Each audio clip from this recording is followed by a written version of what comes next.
Volume 1. Number 1. What? I'm Odin's younger brother? Natasha. A haggard-looking man said to a blonde, blue-eyed woman with a curvaceous figure, I've already lost everything. Let me be the one to take the soul stone. Hearing the man's words, a trace of pain flashed through the woman's eyes. She bit her lip and gave a lonely smile. No, Clint. You haven't lost everything. I'm the one who has nothing. I don't even know my parents' names. After saying that, the woman leapt forward, plunging straight into the bottomless abyss. But the instant she jumped, she turned back to look at the man on the ground. She smiled beautifully, full of charm. Clint, promise me. You have to bring everyone back. The moment the blonde, blue-eyed woman jumped into the abyss, the bullet comments on Leon's phone instantly exploded. The screen was filled with curses. Holy shit, my goddess is dead? Black Widow actually died like this? Bastards. Those damned Russo brothers. The goddess is dead. My youth is over. Ah. Watching the goddess of his dreams meet such an end, Leon, who was holding his phone, was also filled with rage. In anger, he threw the phone out of his hand. But the moment he let go, Leon immediately regretted it. That was a brand new phone he had spent 3,000 yuan on. A few days earlier, in order to buy this phone, he had turned down many gatherings with friends and several chances to go out and enjoy himself. Splash! As luck would have it, Leon's throw landed perfectly in the water basin beside him. The instant the phone fell into the water, it sent up a spray of water. Leon's heart trembled. He could hardly believe his eyes.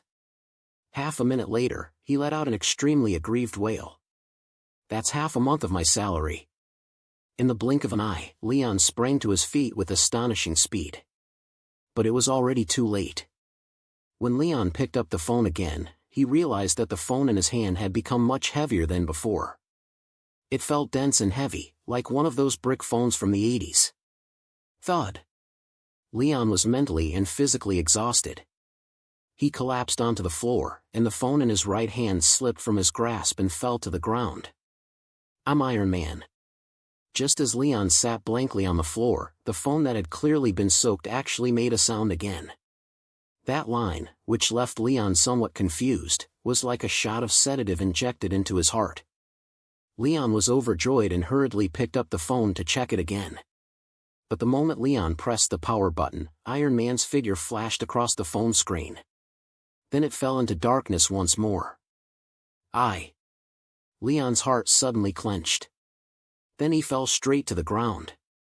Leon was an extremely ordinary homebody. He had grown up in an orphanage. Because he had some heart problems, no one in the orphanage had ever dared to adopt him. However, Leon could be considered hardworking. With help from the country and kind-hearted people, he successfully finished studying at a fairly decent university. But because of his physical condition, Leon did not do very well after graduation. He found a job as an accountant in a factory. The salary was not high, but at least it was safe. Leon was a die-hard fan of Marvel movies. When Avengers: Endgame first premiered in China, because his funds were limited, Leon had not watched this highest-grossing film in history in the theater. However, when he learned that he could watch Avengers on his phone, Leon had been happy for a long time. For that, he had specially replaced his old, broken phone and, for the first time ever, bought a membership for a video platform. The thrilling ups and downs of the plot made Leon cry out in excitement. But the moment he saw Black Widow die, his emotions instantly became intense. In a certain sense, Black Widow was someone just like Leon. They were both without parents, and both had grown up in an orphanage. Anyone could die. But Black Widow's death was the one thing Leon found hard to accept, because it made him feel as though he were seeing himself. Water. Give me water. When Leon opened his eyes again, he felt terrible all over. His mouth was unbearably dry. At that moment, Leon also sensed that something was wrong, because his voice sounded extremely childish, like that of a baby who had not yet been weaned. Leon moved his limbs, and an indescribable feeling rose in his heart. Leon opened his eyes and hurriedly looked around. A bed with luxurious curtains, a large fireplace carved with exquisite patterns, beautiful stair railings, and tall snow-white Roman columns. The European palace-like style made Leon unable to believe what he was seeing. Leon then looked at the two people beside him. What entered his eyes was a strong, well-built man and an incomparably graceful noblewoman. The man's eyes were as blazing as the scorching sun. Although he looked somewhat unkempt, he appeared extremely mighty. He wore golden armor, a long sword hung at his waist, and his presence was full of authority. As for the noblewoman, her eyes were small, the rims slightly red, and her pupils gray, carrying the dim gaze of someone whose luster had faded with age, yet they were also large, deep, and bright, as if warm rays of light would sometimes shine from within them. Those eyes gave her an attraction even more powerful than beauty. Westerners. Seeing the way the man and woman were dressed, Leon's heart tightened. He shifted his gaze and hurriedly looked toward a nearby mirror. Leon discovered that the infant being held in the man's arms in the mirror was actually himself. Leon's vision went dark, and he immediately screamed. Wah! Wah! But the moment Leon opened his mouth, what came out was an ear-piercing cry. Boar! Hearing the crying in his arms, the woman angrily scolded the man, "It's all your fault. You scared the child." The man looked imposing and dignified, carrying natural authority. But when he heard the boy crying and his wife blaming him, his composure instantly shattered. He immediately became flustered. Seeing her husband at a loss, the woman smiled beautifully, then quickly took Leon from his arms. The woman happily said to Leon, "Don't cry, don't cry. Your father is the roughest." The woman's eyes were especially bright, like the delicate blue of cornflowers. Her gaze was gentle and warm. From the woman, Leon felt an extremely warm emotion. It was a warmth he had never experienced before. Leon stared blankly at the woman. For a moment, he actually stopped speaking. After a long while, Leon smiled happily at the woman. A bell-like laugh spread throughout the bedroom. Hearing Leon's laughter, the man named Boar stepped forward with incomparable joy. "Catherine," the child laughed. "Did you hear that?" "My child laughed." The woman rolled her eyes at the man. "Boar, lower your voice." "Oh, oh." Boar scratched his head, looking incredibly simple and honest. He lowered his voice and said, "My youngest son will definitely become a mighty warrior in the future. One day, he and his elder brother Odin will surely become my greatest support in unifying the 9 realms." "Humph." The woman let out a cold snort. "I don't want him to leave me. You already took our eldest son, Odin, away, so let this little one stay by my side. After you all left, Asgard became far too boring." "Fine, fine, fine." The man was slightly stunned, clearly not expecting his wife to say something like that. But thinking about the situation in the 9 realms over the years, the man's eyes suddenly became deep. Half a minute later, he softly spoke a few words. "Fine. In the future, let him stay in Asgard." The woman smiled happily, then lowered her head and kissed the youngest son in her arms. Leon no longer listened to what the two of them said. At this moment, his eyes were wide open, his face full of disbelief. Odin? The 9 realms? This place was Asgard? This was Asgard from the Marvel movies? The Asgard from Iron Man and Spider-Man? Wait a second. Odin is my elder brother? I'm Odin's biological younger brother? The future ruler of the 9 realms, the All-Father Odin, is his biological elder brother? He is Thor's biological uncle? This setting. Leon liked it. Number 2. The Reality Stone. As the ruler of Asgard, Bor held a grand banquet specifically to celebrate the birth of his youngest son. Even with the 9 realms in turmoil and the Dark Elves rebelling, the gods of Asgard still attended the ceremony without hesitation. As the person at the center of the celebration, Leon watched the grand event with great excitement. It was also through this banquet that Leon truly experienced Asgard's power. In the future, Odin would unify the 9 realms. Of course, Odin's overwhelming strength would be the final deciding factor, but that achievement was also inseparable from Asgard's own might. Stone men dozens of zhang tall. And those things with massive arms, lizards. The adults called them giant dragons, but no matter how Leon looked at them, those huge creatures were nothing more than tall, ugly lizards. After the banquet continued in joy until dawn, sorcerers gave Leon their blessings, and astrologers divined his fate. Although Leon had no idea what those mysterious-looking women were doing, after they finished their ritual dance, his mother seemed very happy and even specially rewarded them with some treasures. However, what disappointed Leon was that he did not see his biological elder brother at the banquet, the Odin who would one day become the ruler of the 9 realms. Leon knew that his arrival counted as a variable. In the original work, Odin was Asgard's only heir. But now, because of his arrival, Odin had a biological younger brother born from the same mother. As a homebody, Leon naturally had no ambition to dominate this Marvel world where technology, gods, and demons coexisted. But just because he had none did not mean Odin would not think too much. An ordinary man is innocent, but possession of a treasure makes him guilty. In Marvel, Odin was a Skyfather-level figure. Not only was his own strength unmatched, he had also unified the 9 realms and turned the warriors of Asgard into the police of the universe. And after Odin pacified the 9 realms, his wisdom was also far sharper than that of ordinary people.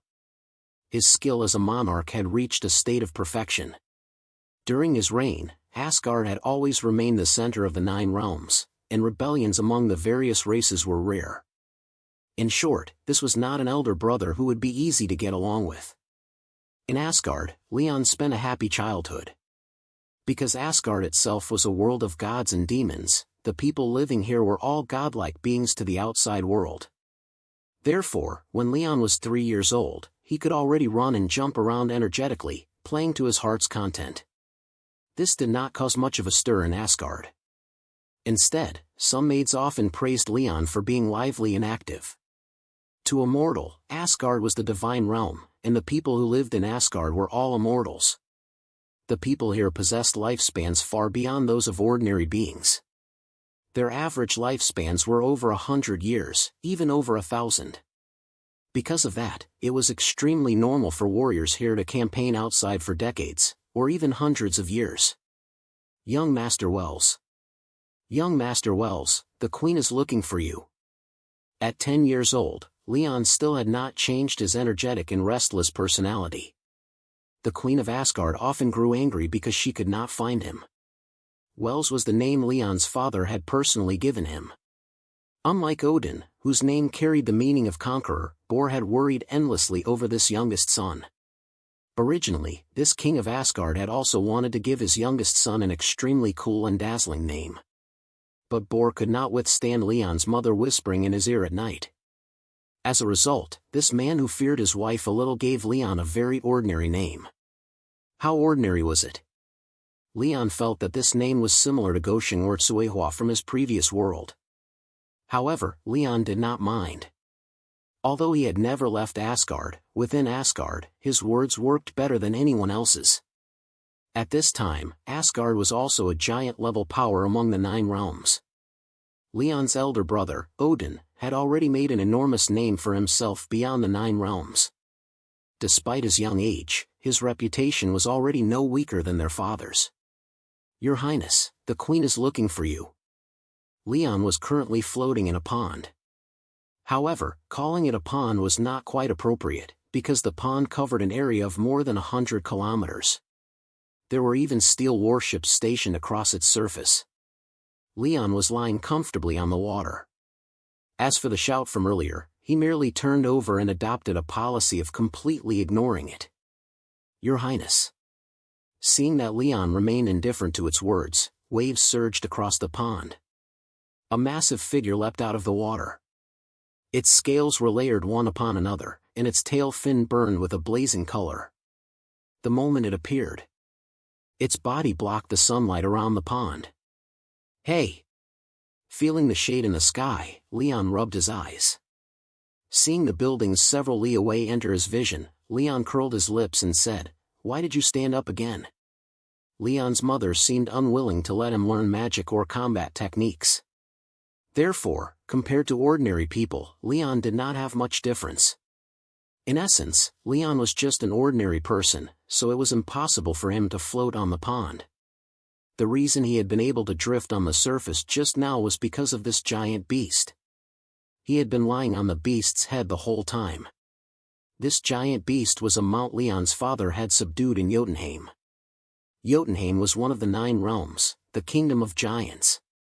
Back then, in order to subdue this king beast, several guards at Bor's side had died. A few days earlier, when Bor led his forces back to Asgard to rest and reorganize, Leon saw this giant beast and played with it for several days.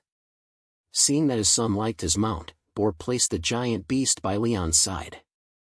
The giant beast moved its head, and its pair of eyes, huge as the sun, spun around.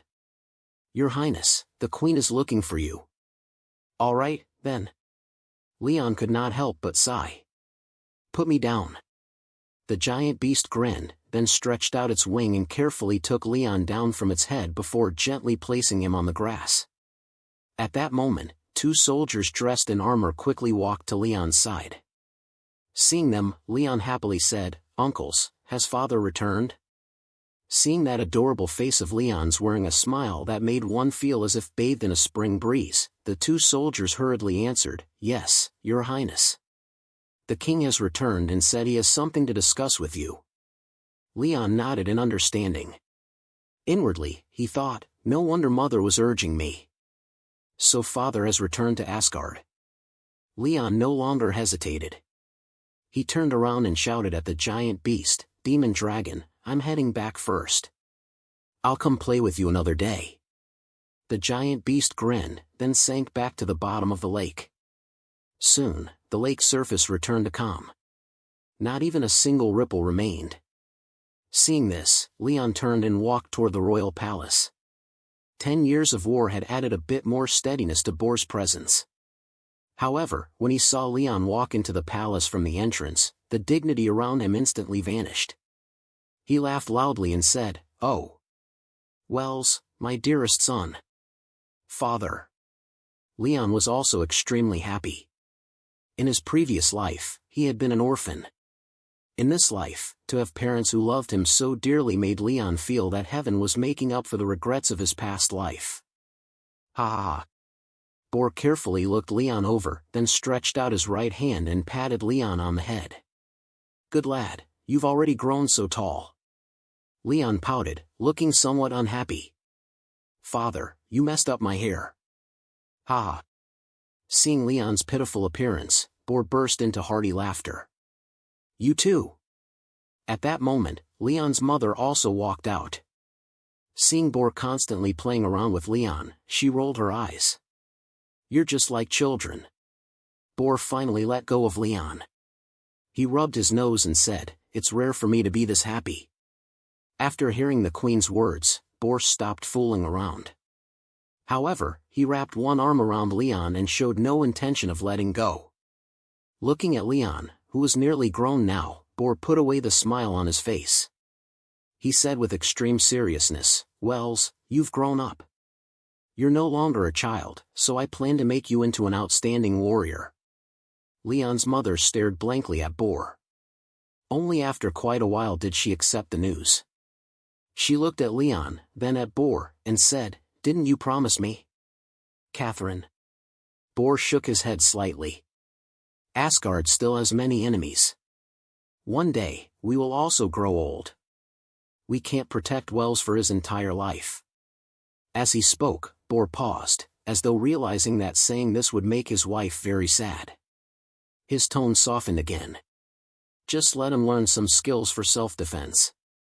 Even if he can't compare to Odin, at least don't let him weaken the reputation of the divine realm." Since the matter had already reached this point, Catherine knew she could no longer stop her husband. She could only hold back her tears and say, "Fine. Do it your way." Bor did not dare look directly into his wife's eyes. He slowly lowered his head, looked at Leon, and said, "Wells, do you know? Our family has ruled Asgard for tens of thousands of years. Although we possess lifespans beyond imagination, we are not immortal. Because of that, there are some things we must consider. Leon nodded, indicating that he understood. In the original comics, the longer Asgard's royal family lived, the stronger they became, but that did not mean they were immortal. Besides, who in Marvel could truly be immortal? Other than those supreme gods, who would dare casually claim immortality? Wait. How did Asgard fall later? Ragnarok? Or Thanos' snap? Thinking of this, Leon's mood instantly became tense. 10 years of carefree life here had made him temporarily forget the direction of Marvel's plot. The incredibly prosperous Asgard of today would one day become ruins. Palaces would collapse, corpses of the gods would lie in the rivers, and even the crows that symbolized ill omen would have nowhere to land. That would be the true end of the world. I understand. Leon nodded heavily. Father, I will definitely protect Asgard. Good. Seeing Leon's serious expression, Bor slowly crouched down. He looked straight into Leon's eyes and said, I'll take you to Valhalla. Choose a weapon for yourself. Leon said nothing more and still nodded heavily. Valhalla was one of Asgard's forbidden grounds. Aside from the royal bloodline, anyone who dared take even a single step into Valhalla would be guilty of a capital crime. Legend had it that the guards here were even stronger than those of the royal palace.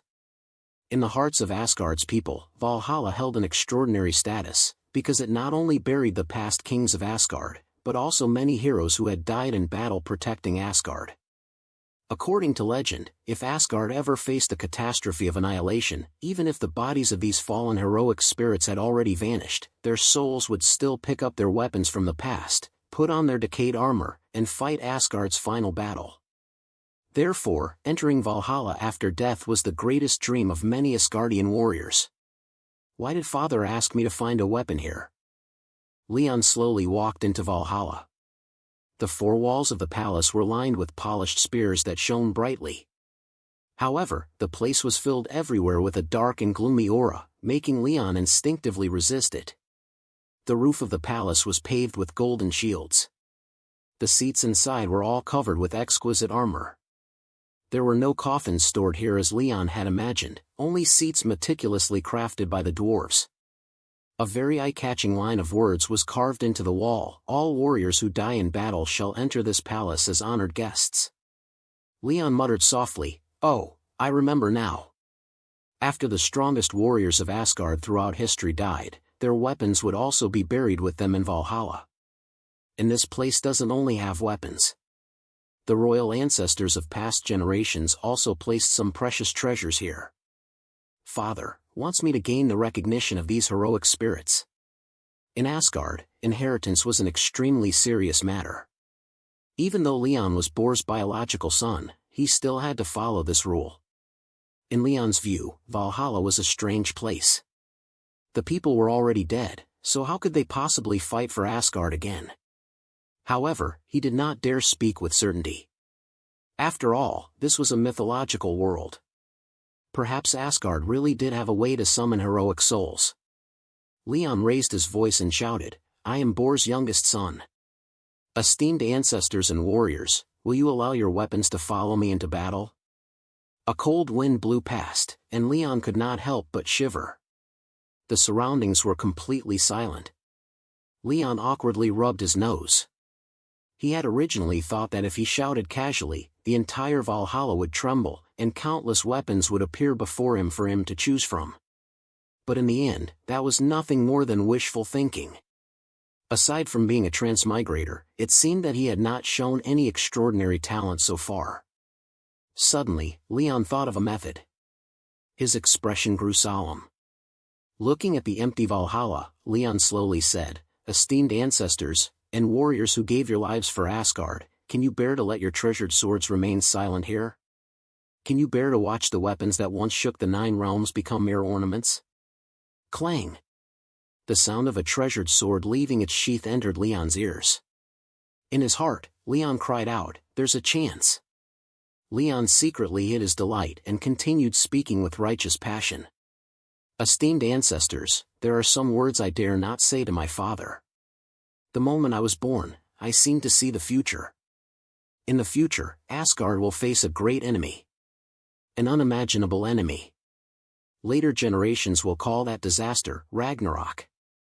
Asgard will also be destroyed because of it. So, ancestors, warriors, can you bear to watch the Asgard you created with your own hands suffer such a calamity? In this solemn place, no one dared lie. These people were either Leon's ancestors or warriors who had shed the last drop of their blood for Asgard. Even if Bor were here, he would only be a junior before them. Whoosh! After Leon finished speaking, golden light flashed across the seats inside Valhalla, and all kinds of weapons appeared. The trident of the first ancient king. The shield of the eighth ancient king.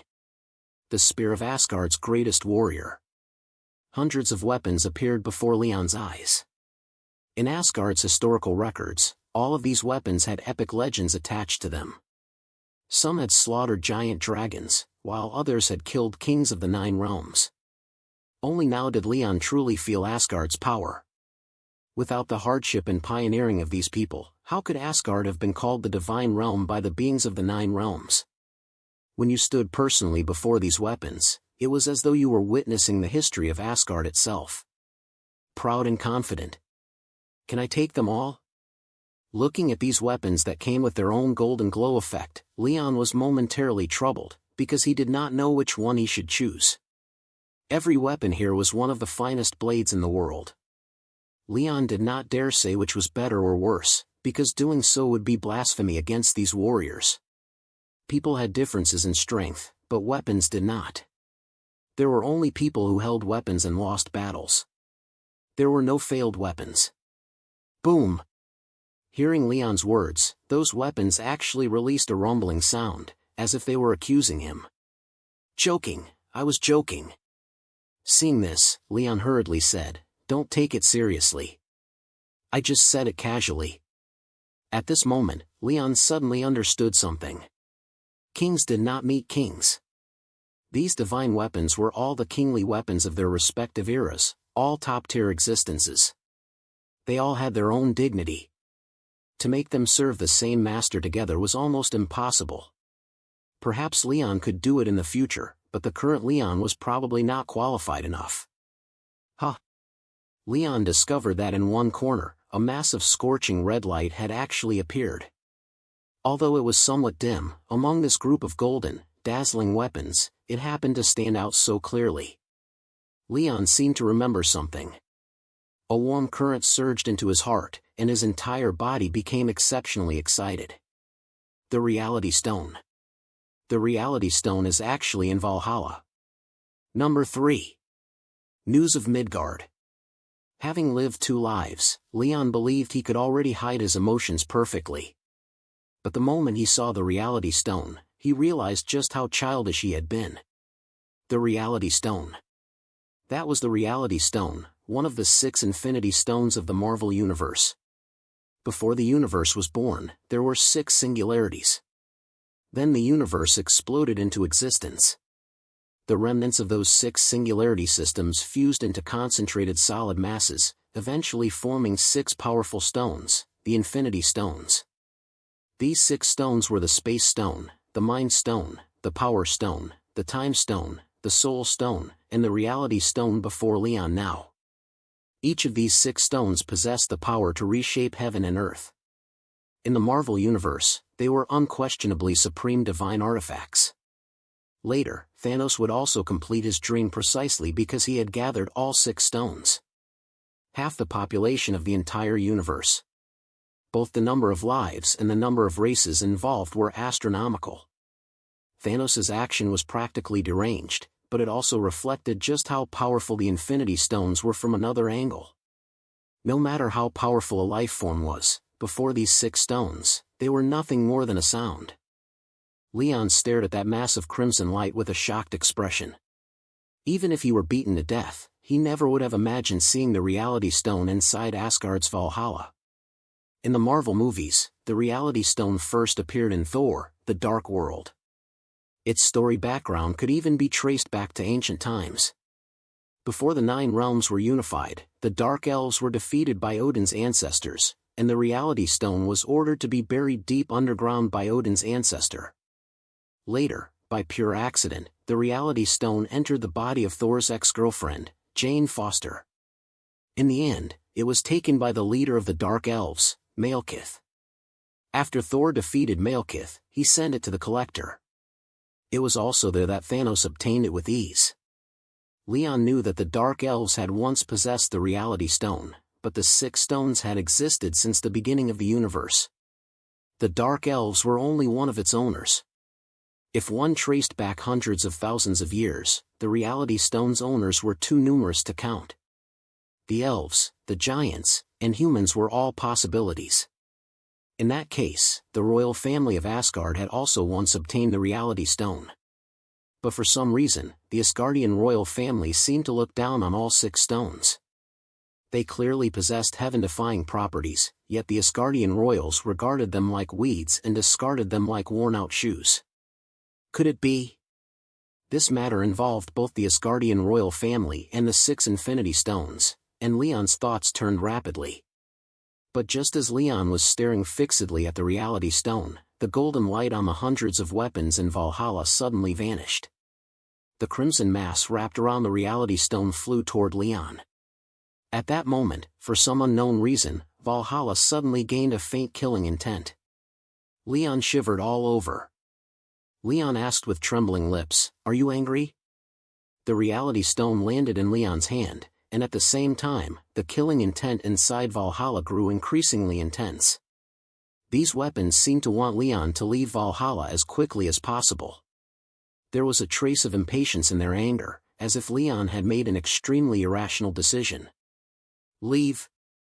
Leon said nothing more. He turned and walked out. He chose the one thing he should never have chosen. Just as Leon was walking out, a faint voice drifted through Valhalla. That voice was like the whisper of a ghost. "Ragnarok. An existence that makes me tremble from its name alone. Are we truly going to do nothing more?" Those long-deceased powerhouses seemed to be discussing something, but Leon knew nothing about any of it. He only felt that Valhalla seemed to be getting colder and colder. If he continued staying here, there was an 80% chance he would freeze into an ice stick.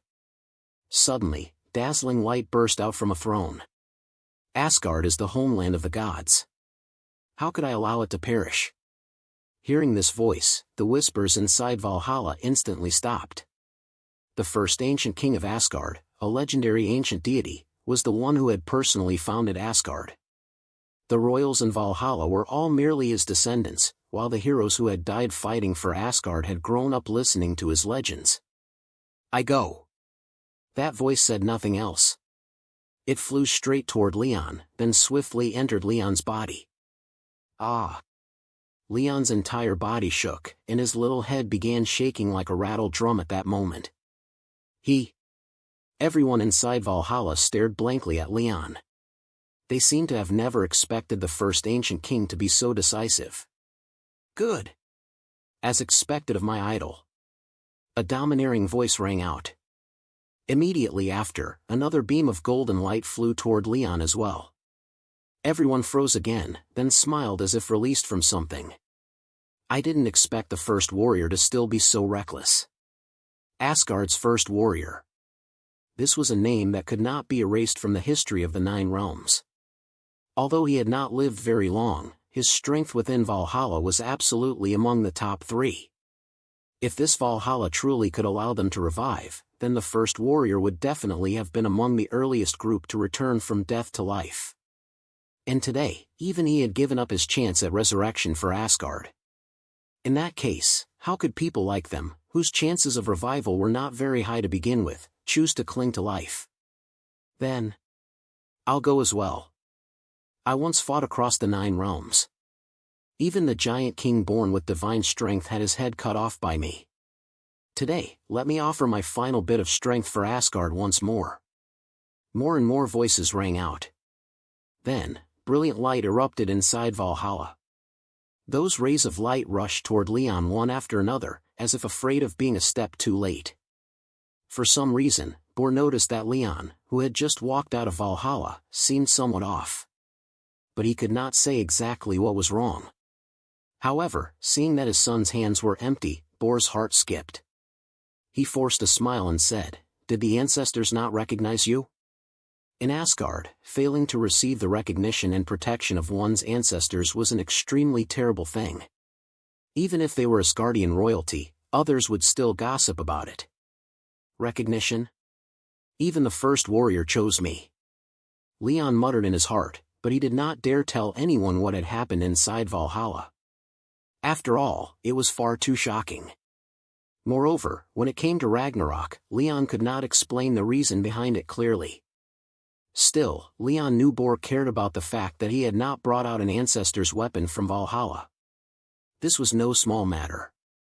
Leon opened his palm and placed the reality stone in front of Bor. "I looked at all the ancestors' weapons, but in the end, I thought this gem looked pretty good, so I brought it out." "You?" Seeing the agate-like gem in his son's hand, Bor narrowed his eyes. He carefully examined Leon. But when he saw Leon's young face, Bor sighed again. "Ah, Wells. I was afraid you would choose it. Although this gem possesses immense power, it is inauspicious. In ancient times, someone once tried to collect all 6 stones to dominate the universe. Forget it. You're too young. Even if I tell you these things, you won't understand." Leon's expression changed slightly. So in ancient times, there had already been people who wanted to gather all 6 infinity stones. Thanos was not the first person who had wanted to collect them all. Compared with those ancient people, Thanos had merely succeeded.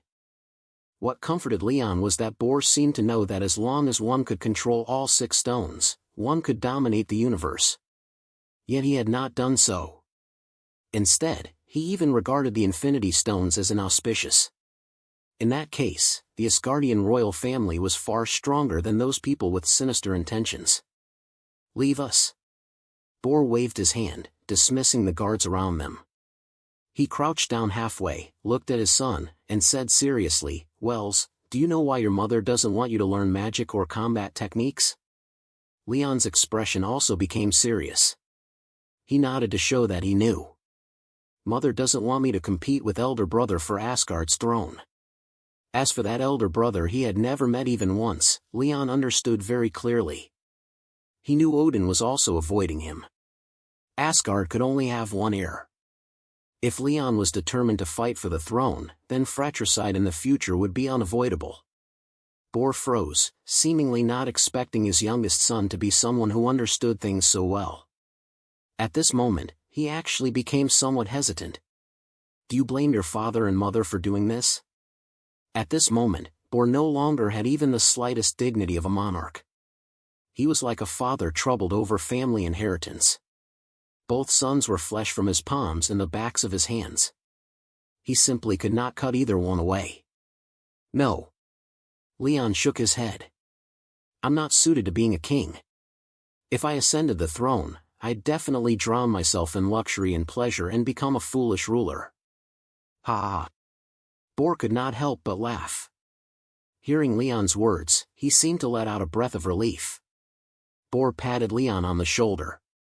"Your elder brother and I will protect you." The worry in his heart had finally settled. In Bor's view, his eldest son Odin had followed him since very early on. Whether as a prince or as a general, Odin was flawless. He was an extremely outstanding heir. And what was even more terrifying was that Odin's strength was already about to catch up with his own. Odin had both the army and the power. Meanwhile, his youngest son was only 10 years old. He would definitely not be a match for his eldest son, Odin. What Bor feared most was that Wells would covet Asgard's throne. If that happened, the little fellow would undoubtedly be courting death. "Come. Let's go eat. Your mother has been waiting for a long time." Bor lifted Leon up and placed the little fellow on his shoulders. From this moment on, he had already made very detailed plans for his 2 sons. Odin was his heir, the continuation of royal authority, while Wells was his son. Ah! At that moment, the many remaining souls sank into Leon's body like bamboo shoots breaking through the earth. Leon's entire body trembled, then he forced himself to remain calm. Although he did not know what had happened, he had not felt any hostility inside Valhalla. Since it was not possession, then it was very likely an opportunity. These lost souls were granting him an unbelievable chance. Boy! Leon's vision went dark. When he opened his eyes again, he found himself in a strange space. It was pitch black all around. This place was like the eternal edge of the universe. Leon slowly raised his head and discovered that a white figure was already standing beside him. No. It was not white light. It was a person. This figure was extremely faint. Vaguely, Leon could make out a human silhouette. It was a man. He had golden hair and explosive muscles all over his body. In Leon's eyes, this person was like a standing lion king. Although he was only a beam of white light, his strength still made Leon tremble. He's one of the powerhouses from Valhalla. Very quickly, a piece of information Leon himself could hardly believe flashed through his mind. Even a soul that remained in the world after death was so powerful. Leon did not dare imagine what this person had been like when he was alive. He had probably been a powerhouse whose death made heaven and earth mourn. Correct. That white light seemed to have seen through Leon's thoughts. He nodded lightly and said, "I am indeed a soul stored within Valhalla. My name is far too ancient. I can barely remember it anymore. However, you must have heard my other title, the First Warrior." Hearing this figure's words, Leon's breathing instantly grew rapid. The First Warrior. This man was actually Asgard's first warrior. Asgard had been founded millions of years ago, and countless kings and warriors had been born during that time. But this first warrior before him was absolutely one of the strongest existences in Asgard's history. If not for the heavens' envying talent, Asgard's territory might have expanded by another half. The first warrior said faintly, "The moment I entered your body just now, I glimpsed the future for an instant. What you said was actually true. Asgard really will have a day when it is destroyed. I, and the warriors of Valhalla are willing to pass our power to you. Please stop Ragnarok from coming." As he spoke, the first warrior knelt on one knee. This was the highest ancient etiquette. It was both a request and an oath of loyalty. Leon quickly helped the first warrior up. "You mustn't, senior. Asgard is my homeland. Protecting it is my duty." "Good. The future will depend on you." Hearing Leon's words, the first warrior smiled happily. He still did not get up. His body only became increasingly illusory. Before long, his figure disappeared from Leon's sight. At that moment, Leon opened his eyes again. The blazing light seemed to cause him no discomfort. Huh! Leon suddenly sensed something strange about his body. There was a vast power within him, surging like a tide. Leon said in a trembling voice, "What kind of power is this?" Valhalla was the resting place of Asgard's many powerhouses. Although the power they left behind was not even 1/10 of what they had possessed in life, when all of it was added together, it was enough to shock the world.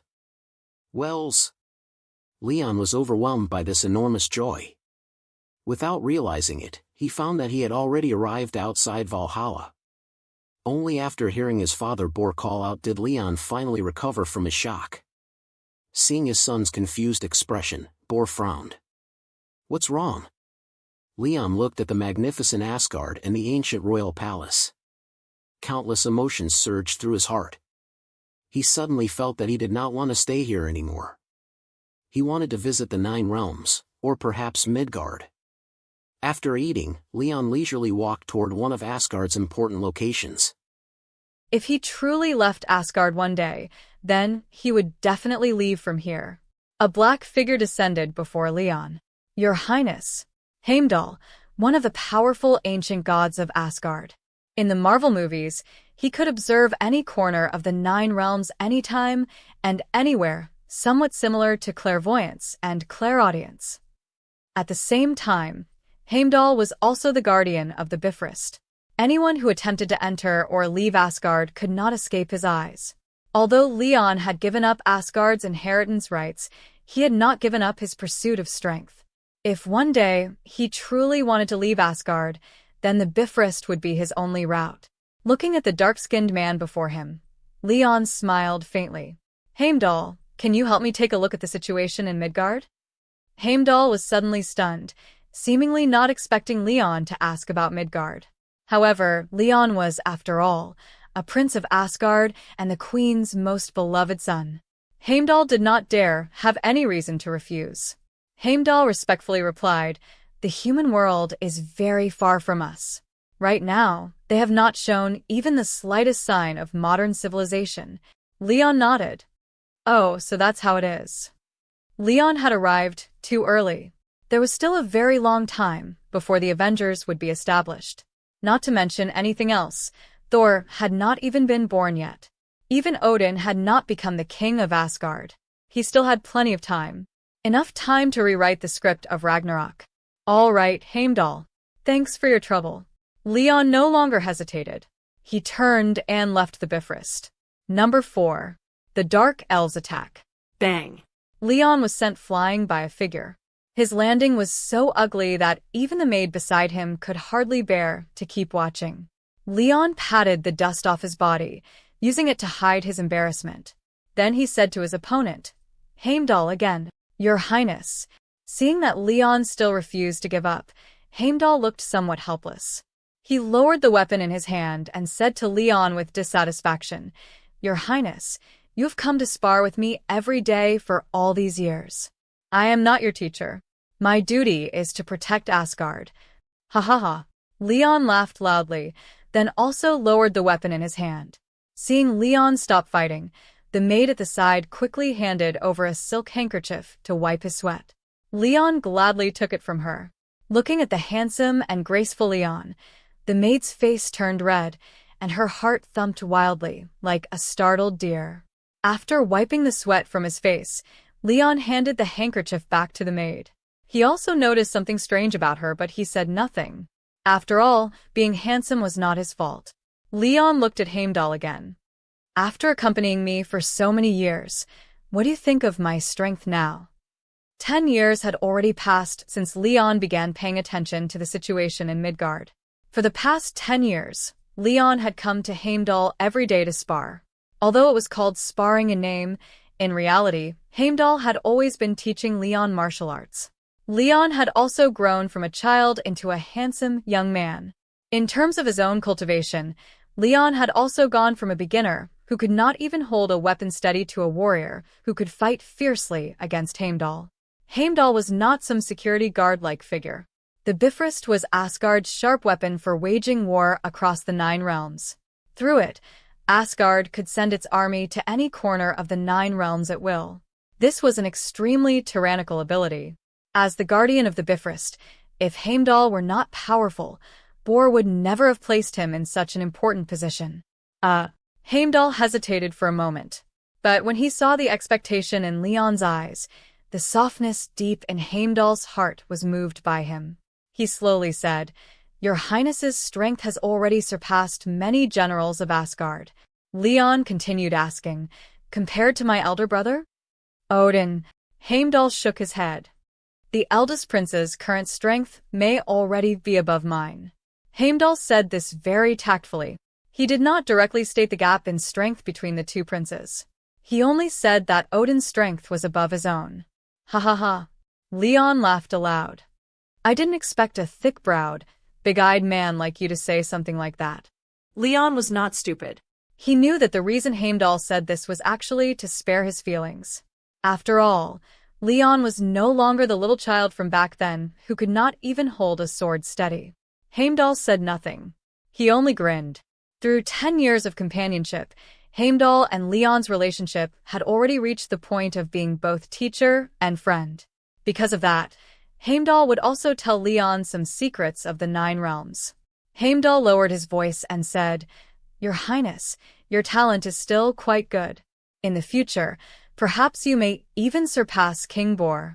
Hearing Heimdall's words, Leon lowered his head, and an expression outsiders could not see appeared on his face.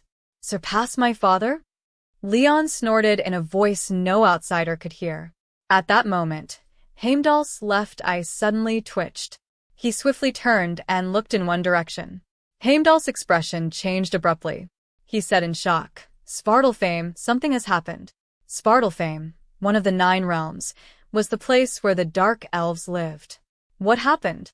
Leon knew Heimdall was an extremely steady person. He possessed eyes that could survey the 9 realms. If his temperament were rash, he would definitely not be suited for this job. At this moment, Heimdall also noticed his own loss of composure. He let out a long breath, then said to Leon in a deep voice, Malekith attacked King Bor's army in Svartalfheim. Right now, Asgard's army has suffered heavy losses there. What? Hearing Heimdall's words, Leon immediately became nervous. Could you have seen it wrong? My father is the king of Asgard. With the Dark Elves' strength, how could they dare attack my father? The relationship between Svartalfheim and Asgard had not been good for tens of thousands of years. However, as talented people continued to appear in Asgard over the years, and its strength grew stronger day, by now, Svartalfheim was no longer Asgard's opponent. However, those Dark Elves who prided themselves on being incomparably noble had been secretly causing trouble for Asgard everywhere. Although the two sides had never fought a full-scale war, small frictions had never stopped. And Leon knew the current leader of the Dark Elves, Malekith, even better because he was the main villain of Thor, the Dark World. At that moment, a deep drumbeat suddenly sounded throughout Asgard. Immediately after, warriors wearing all kinds of armor quickly gathered in the direction of the Bifrost. Those despicable Dark Elves have openly attacked Asgard's army without regard for the treaty. They are trying to provoke war. Warriors, war can no longer be stopped. Leon's mother's voice suddenly came from the sky. Her emotions were filled with anger. Clearly, she was extremely furious at the Dark Elves for starting a war without declaring it. Ah!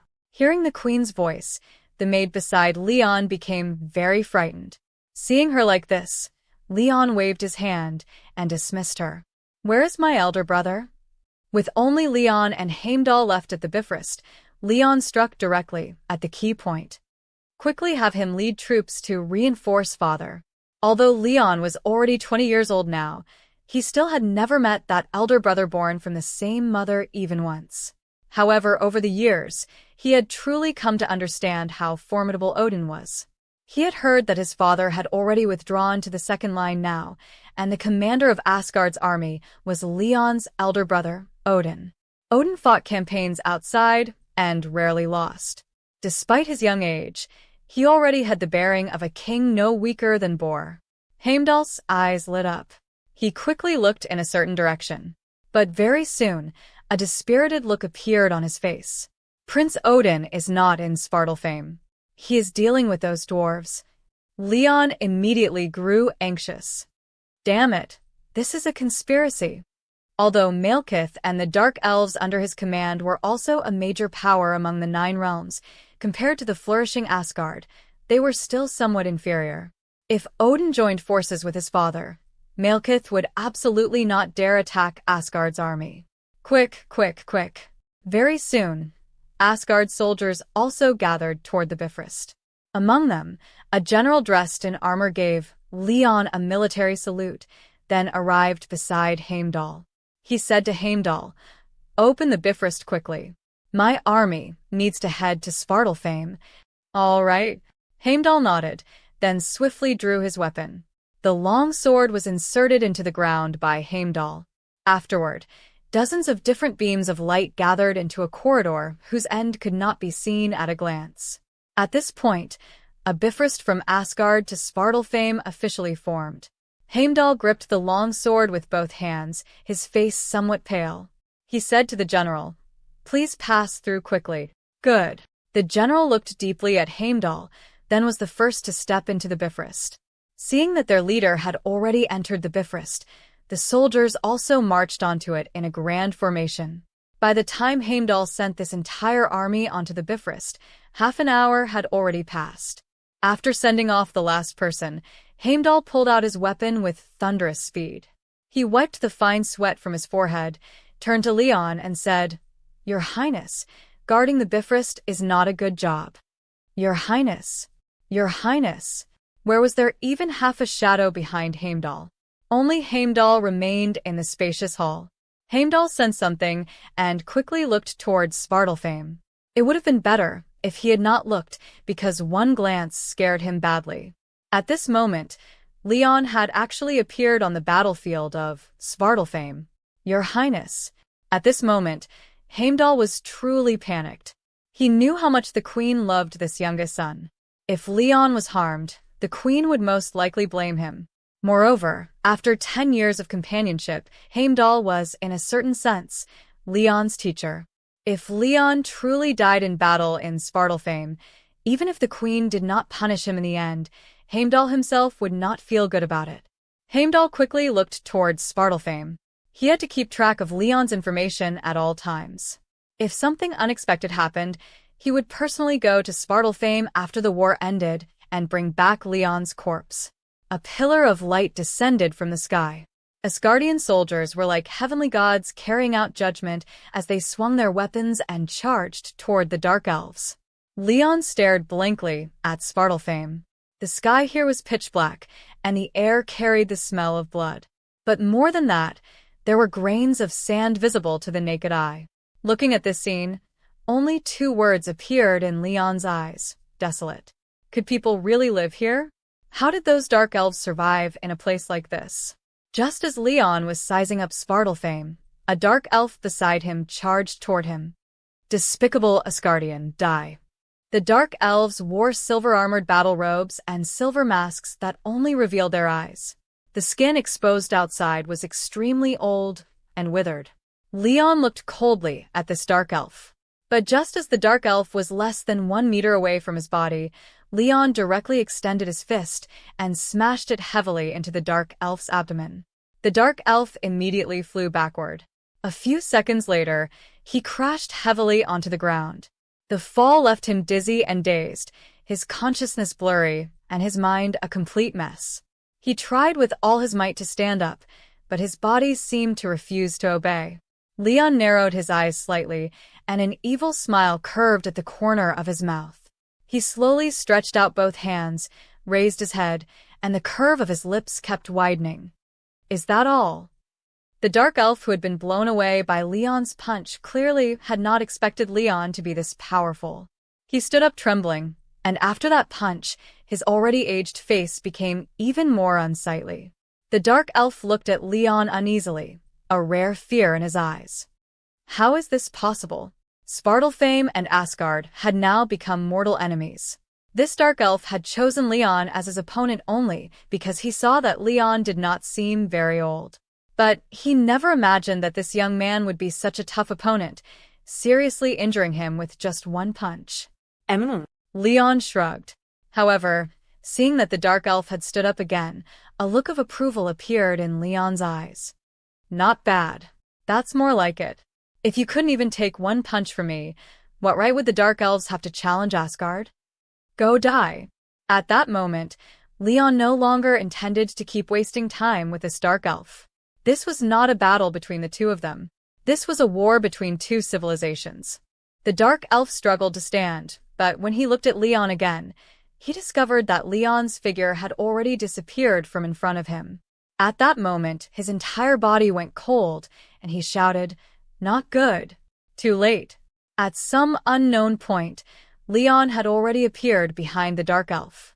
A silver longsword sliced through the Dark Elf's skin, and several drops of green blood shot forward. Draw the sword. Sheath the sword. Leon's movements were completed in 1 breath, smooth and flowing like drifting clouds and running water. It was as though Leon was not killing someone. He seemed to be doing something extremely ordinary. Ugh. The Dark Elf clutched his neck with a face full of pain. Very soon, he collapsed to the ground. His whole body twitched for a while, then he stopped moving completely. Leon lowered his head and looked at the corpse on the ground. He muttered to himself, "Are these Dark Elves really Asgard's opponents?" The army that had come with Leon was made up of soldiers stationed in Asgard. Every one of them was a veteran who had survived 100 battles. If all Dark Elves were at this level, then these self-proclaimed noble elves would only be slaughtered. Leon quickly looked toward his father. He kept feeling that there was something strange about this Dark Elf attack. The battle between Svartalfheim and Asgard had already entered a white-hot stage. With the arrival of Leon's Asgardian reinforcements, the Dark Elves were gradually being surrounded. From the looks of it, Asgard winning this battle was only a matter of time. Before long, Leon saw his father, Bor. Bor was wearing golden armor and holding a long spear, while his opponent was a tall dark elf, Malekith. Seeing his father's opponent, Leon said the name softly. The dark elf fighting Bor was none other than the king of Svartalf fame, Malekith, the main villain of Thor, the Dark World. What's going on? At that moment, Leon also noticed something wrong. The Dark Elves were being encircled and wiped out by Asgard's army, yet Malekith, as their leader, did not look anxious at all. There's a conspiracy. There's definitely a conspiracy. Although Leon did not understand military formations and strategy, Malekith's composure made Leon feel alarmed. Even someone with an extremely strong mind could not possibly remain as calm as Malekith while watching his people being slaughtered. Therefore, after thinking it over, Leon felt that there had to be some conspiracy behind this that he did not know about. Die! Just then, the long spear in Bor's hand spun once in his grasp, and a bolt of lightning burst from the spearhead. Malekith narrowed his eyes. The lightning struck him directly, and several streams of blue smoke immediately rose from his body. Seeing Bor about to launch another fierce attack with his spear, Malekith's expression changed, and he rapidly retreated several steps. Seeing Malekith retreat a few steps, Bor chuckled. Malekith, give up. As long as you surrender, I'll spare your life. Ha ha ha. Hearing Bor urge him to surrender, Malekith threw his head back and laughed loudly. The expression on his face was like that of a heroic villain in high spirits. He looked at Bor and shouted, "Of course I know what the Bifrost can do." Ambushing Asgard's army would not seem like the correct choice to outsiders. But I did it anyway. Bor, do you know why? Bor's expression changed. He questioned Malekith. You did it on purpose. You deliberately drew Asgard's army here. Yes. Malekith licked his lips, looking wicked. If I kill you, I will only offend Asgard. But if I annihilate all the troops within Asgard's borders. Ha ha ha. Malekith grew even more smug. He shouted into the air, "My friends, make your move." Whoosh, whoosh. After Malekith shouted, a rapid, deliberate sound suddenly rang out from the surroundings. Half a minute later, a giant dozens of Zhang tall actually appeared on the distant battlefield. No, it was not just one. In the span of a single breath, hundreds of giants had already appeared in everyone's sight. Those giants were bare-chested, their lower bodies wrapped in tattered skirts woven from the fur of unknown animals. They held broken axes in their hands, their faces fierce, and they looked extremely violent. Seeing these giants, Bor quickly shouted to the army, "Gather, gather. Do not clash head-on with these giants." But why would those giants listen to Bor? They swung the axes in their hands and leapt into the battlefield. Wherever the axes passed, flesh was mangled and blood sprayed. Even some dark elves who had no time to escape became dead souls beneath the giants' axes. Sigh. Leon sighed repeatedly. He had not expected that, in the end, he would still have to make a move. Number 5. Turning the tide.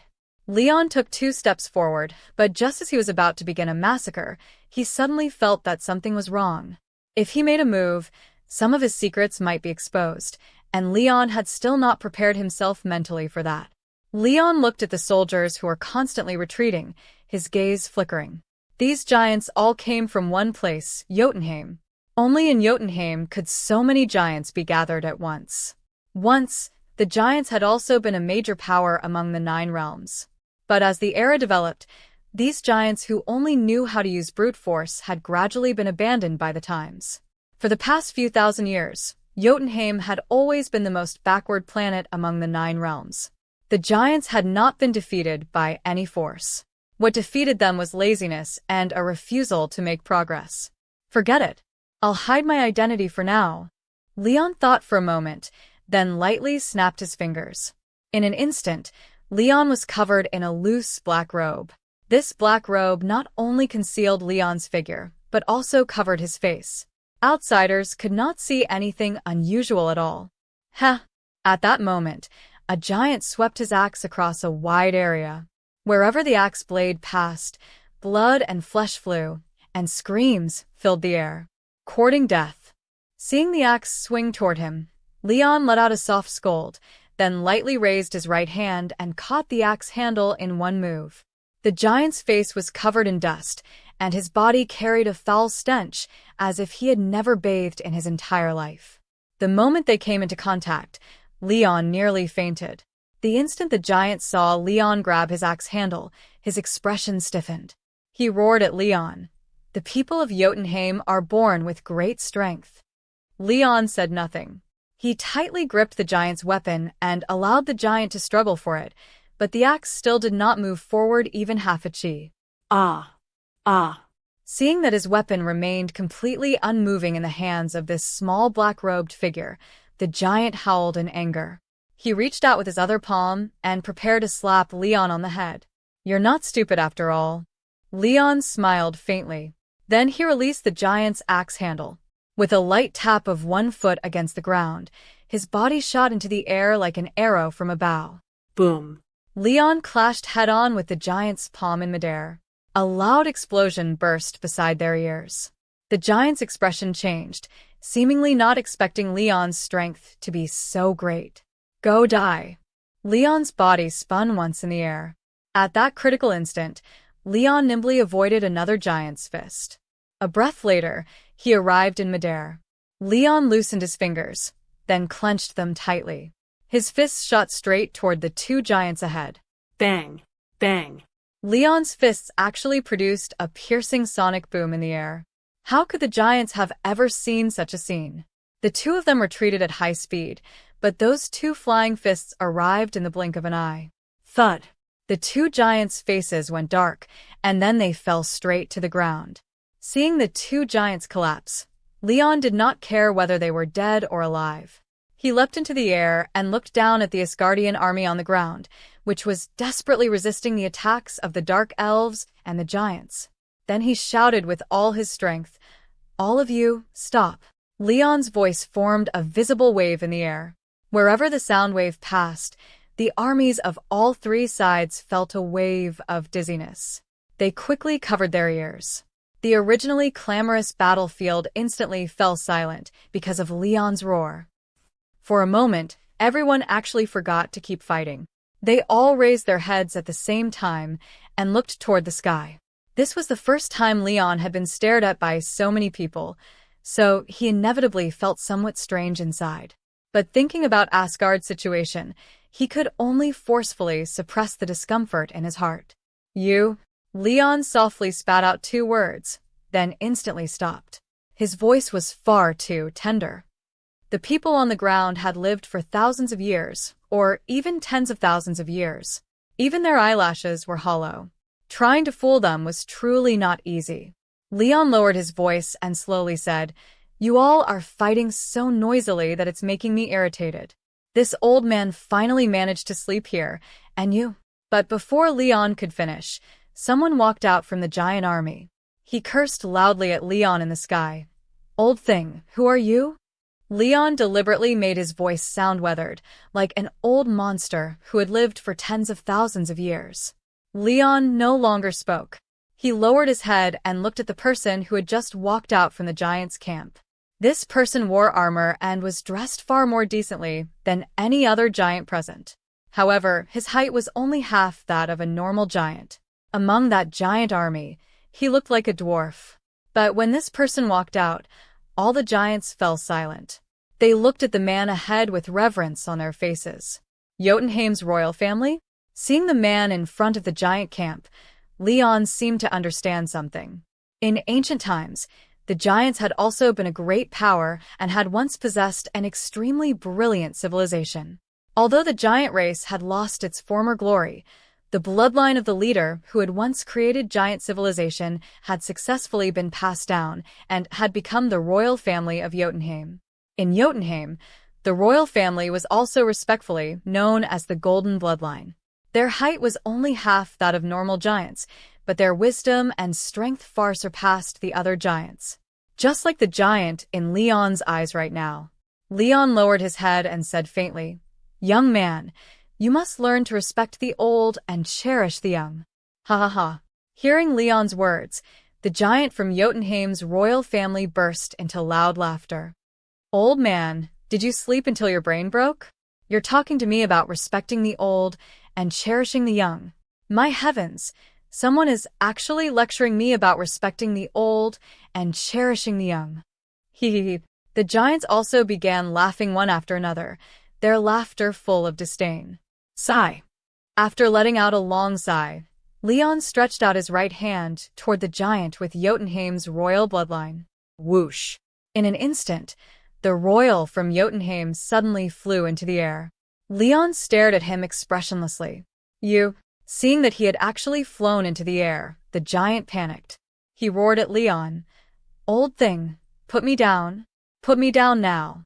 Hearing the wails in the air, Leon remained unmoved. Then he continued, It seems you still don't understand how to respect the old and cherish the young. Whoosh. Everyone only saw a black shadow flash. When they opened their eyes again, they discovered that Leon had already appeared beside the giant in the air. Looking at the giant struggling nonstop in the air, Leon said softly, If you still don't learn to respect the old and cherish the young, I will definitely give your backside a heavy beating. Slap. Slap. As he spoke, Leon stretched out his right hand and lightly patted the giant's face. Seeing this scene, everyone on the ground changed expression. Feeling a slight chill on his face, the giant with Jotunheim's royal bloodline immediately quieted down. Several beads of sweat appeared on his still fairly handsome face. Looking at the black-robed figure in front of him, the giant said in a trembling voice, Senior, this must be a misunderstanding. We giants understand respecting the old and cherishing the young better than anyone. Being humiliated in front of so many people, this prince from Jotunheim did not show even a trace of anger, because he did not dare be angry. He did not know whether the black-robed figure in front of him would actually beat his backside, but he knew that even if the black-robed figure killed him right now, he would have no way to resist. The giant army on the ground could not save him either. This black-robed figure's strength was absolutely above his own. Very good. Hearing the giant's words, Leon nodded with great satisfaction. I like obedient children the most. The man with the giant royal bloodline did not know what to say. He could only let out a dry laugh. All right. Leon waved his hand, and the giant floating in the air immediately landed on the ground. Then Leon said to the 3 armies on the ground, Go, go. Wherever you came from, hurry back there. Don't disturb this old man's sleep. Hearing Leon's words, the Dark Elf leader Malekith's expression sank. He raised his head and shouted to Leon, Senior, in order to ambush Asgard's army. Malekith had begun planning long ago. If he missed today, Malekith felt that he might be trampled under Asgard's feet for the rest of his life. If that truly happened, it would be even more unbearable than killing Malekith. Humph! Leon snorted coldly, his tone carrying a heavy nasal sound. In an instant, space seemed to tremble. Malekith only felt his breathing become difficult. From that moment on, his body actually felt as though he could not catch his breath. Malekith raised his head and looked at Leon, his expression extremely ugly. This black-robed figure was actually so powerful. Malekith was horrified. He was also the king of the Dark Elves, and his own strength was exceptional. Yet at this moment, before this black-robed figure, he actually had no ability to resist. Leon said to Malekith, Either retreat or die. I cannot kill all the Dark Elves, but I can kill you. Anger instantly surged into Malekith's heart. He had never expected this black-robed figure to be so despicable. Withdraw. Leon's voice contained not the slightest emotion. Further words are useless. At this moment, Malekith finally understood. This black-robed figure had come out purely to cause trouble. It was not because they had disturbed his sleep at all. This person simply wanted to protect Asgard's army. We retreat. Malekith glared angrily at the sky. We leave this place. Buzz. Just as Malekith and the giants were preparing to withdraw from the battlefield, a huge hole suddenly appeared in the sky. Immediately after, A beam of golden light descended from the heavens. Die! An angry voice rang in everyone's ears. Then several sword lights filled with killing intent shot toward the camps of the giants and the Dark Elves. The killing intent within those sword lights was extremely pure. It was as if they had been born solely to kill. Wherever the sword lights passed, giants and Dark Elves collapsed to the ground like straw. In just a few breaths, hundreds of Dark Elves had already fallen, and more than 20 of the towering giants had died as well. How dare you? Who is it? Seeing their subordinates collapse before them, Malekith and the giant with Jotunheim's royal bloodline were both shocked and furious. They looked forward with extreme anger. Your Highness! The golden light disappeared, and a heroic man appeared before everyone. Seeing that dignified man, the Asgardian army instantly erupted into commotion. Hearing the army's cries of surprise, Leon's heart trembled slightly. He widened his eyes and looked toward the young man on the ground. He was an extremely handsome man with short hair, wheat-colored skin, and eyes that were deep and full of spirit. In Leon's eyes, this man was like the most exquisitely crafted masterpiece under the Creator's hand. Odin, the future Lord of the Nine Realms, the man known as the King of the Gods. And at the same time, he was also Leon's biological elder brother. Number 6. Abdication. Within the Pillar of Light, more and more warriors stepped down from the Bifrost. They gathered together with Asgard's soldiers and prepared for battle at the same time. Odin was surrounded by numerous Asgardian soldiers. Their expressions at this moment were like those of fanatical believers. The soldiers all reached out their hands, wanting to embrace him. Odin waved to the soldiers, then came before Bor. Father.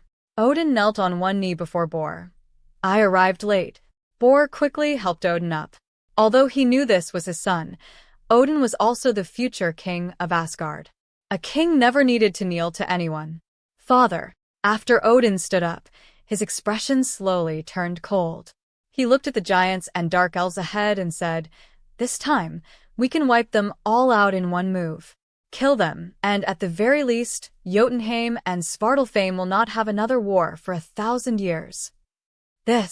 Hearing Odin's words, hesitation appeared on Bor's face. He hesitantly looked toward the sky. Ever since this black-robed figure appeared, the battlefield was no longer decided by the three sides. It was decided by this black-robed figure whose strength was strange and unfathomable. It was also precisely because of this black-robed figure earlier that the Dark Elves and giants had the intention to retreat, allowing him and Asgard's army to avoid the crisis of being annihilated. At this moment, Bor was also quite tempted by his eldest son's proposal. But he was also afraid of angering this black-robed figure of unknown identity. Seeing that his father Bor was also looking at him, Leon remained silent for a while. In the end, he still said coldly, "Withdraw." Odin's arrival had broken Leon's plan. Originally, he had only wanted Malekith and the giants to retreat. But because of Odin's arrival, the scales of war had completely tilted toward Asgard. If Leon removed his black robe now, the three of them, father and sons, could indeed thoroughly defeat the alliance between the Dark Elves and the giants. However, Leon knew he could not do that. If he truly did such a thing, it would be equivalent to directly changing the situation of the Nine Realms. The development of the Marvel Universe might even change because of this battle. As a transmigrator, the thing he feared most was changing the direction of the plot. To Leon, the Dark Elves and giants were actually nothing. What was truly terrifying was that universe-wide crisis. Therefore, Leon did not want his father and elder brother to kill Malekith and the giants in one fell swoop. Malekith would definitely die in the end, but not today. Seeing that the two Asgardian armies had already joined forces, Malekith's expression was somewhat gloomy. Bor, we have already agreed to withdraw. Are you still planning to wipe us out completely? Just now, Malekith had still been blaming the black-robed figure for ruining his plan. But now that Odin had arrived, he realized that the black-robed figure had actually saved him. At this moment, what he faced was Asgard's entire army. Even if the Dark Elves and the giant race joined forces, they would not be Asgard's opponent. because Asgard's army was publicly recognized across the 9 realms as an army tempered by 100 battles. For nearly 1,000 years, they had rarely suffered defeat in the 9 realms. All right. Hearing the black-robed figure's words and Malekith's question, Bor raised his brows. He struggled internally for a long time. Only after half a minute did he say in a deep voice, "Odin, let them retreat." Odin said anxiously, "Father." As long as his father gave the order, he and the warriors under his command would charge toward the armies of Jotunheim and Svartalfheim. Odin believed that before long, those weak Dark Elves and those brainless giants would collapse completely, and Svartalfheim and Jotunheim would officially become territories under Asgard. With the protection of the divine realm, the elves and giants would live better lives. This was clearly a matter with countless benefits and no harm. Odin did not understand why his father would refuse. Enough. Bor's aura suddenly spread out. His entire person became like an emperor. He slowly swept his gaze over Odin, his eyes carrying a trace of dignity and unquestionable authority. "Odin, I have already made up my mind on this matter. Do not mention it again." Odin forced himself to nod. "All right." As he spoke, a layer of sadness appeared between Odin's brows. Such a heaven-sent opportunity had never appeared before and would never appear again in the future. If they wanted to conquer Jotunheim and Svartalfheim, they would ultimately have to rely on force. By then, who knew how many soldiers of the divine realm would die? "Withdraw." A layer of pain climbed into Bor's eyes. He ordered his soldiers, "Soldiers, we are going home." Bor also understood Odin's feelings at this moment, because he also knew what a once-in-a-thousand-years opportunity this was. However, compared with his son's anger, he was more wary of the black-robed figure. There was no need to anger this black-robed figure. This was the only thought in Bor's mind. Hearing Bor's words, Malekith's expression eased slightly. He exchanged a look with the leader, who possessed the giant race's royal bloodline. Then the two of them led their armies and retreated together into the depths of Svartalfheim. Seeing the Dark Elves and giants retreat at the same time, Leon let out a breath of relief. He had been afraid that his elder brother would do something unexpected. But from the looks of it, he had been overthinking things after all. His father still held a very important place in Odin's heart. After the enemy retreated, Bor spoke loudly to Leon in the sky. "Many thanks for resolving this crisis, Senior. We of Asgard are endlessly grateful."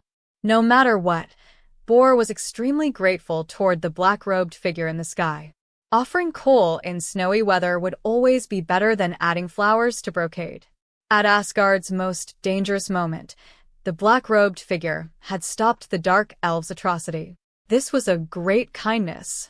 Leon responded in a deep voice, "Withdraw." "Very well." Bor seemed to hear the displeasure in the black-robed figure's voice. He nodded and did not say anything more. Bor looked toward the sky, then raised his voice and said, "Heimdall, open the Bifrost. We are returning." "Heimdall? How did I forget about him?" Leon muttered brokenly, and his expression became somewhat unnatural. Boom. Several dazzling pillars of light suddenly shot down from the sky onto the ground. For a moment, it was as if the entirety of Svartalfheim had brightened. Many creatures living in Svartalfheim looked toward those pillars of light with incomparable reverence. The Bifrost, a war machine known to everyone in the 9 realms, the sharp blade Asgard used to conquer the world. "Let's go." Bor performed a noble salute toward Leon, then quickly led the army toward the Bifrost. Very soon, thousands of Asgardian troops marched into the Bifrost in a grand formation. However, one person still stood where he was, staring at Leon with a dark expression. Seeing the elegant and outstanding young man on the ground, Leon raised his brows. "Young man, I sense hostility from you." That young man on the ground, who was like an emperor, was Leon's elder brother, Odin. Toward this future ruler of the 9 realms, Leon did not dare be careless in the slightest. His whole body tensed, afraid that his elder brother would notice anything unusual. Whoosh, whoosh.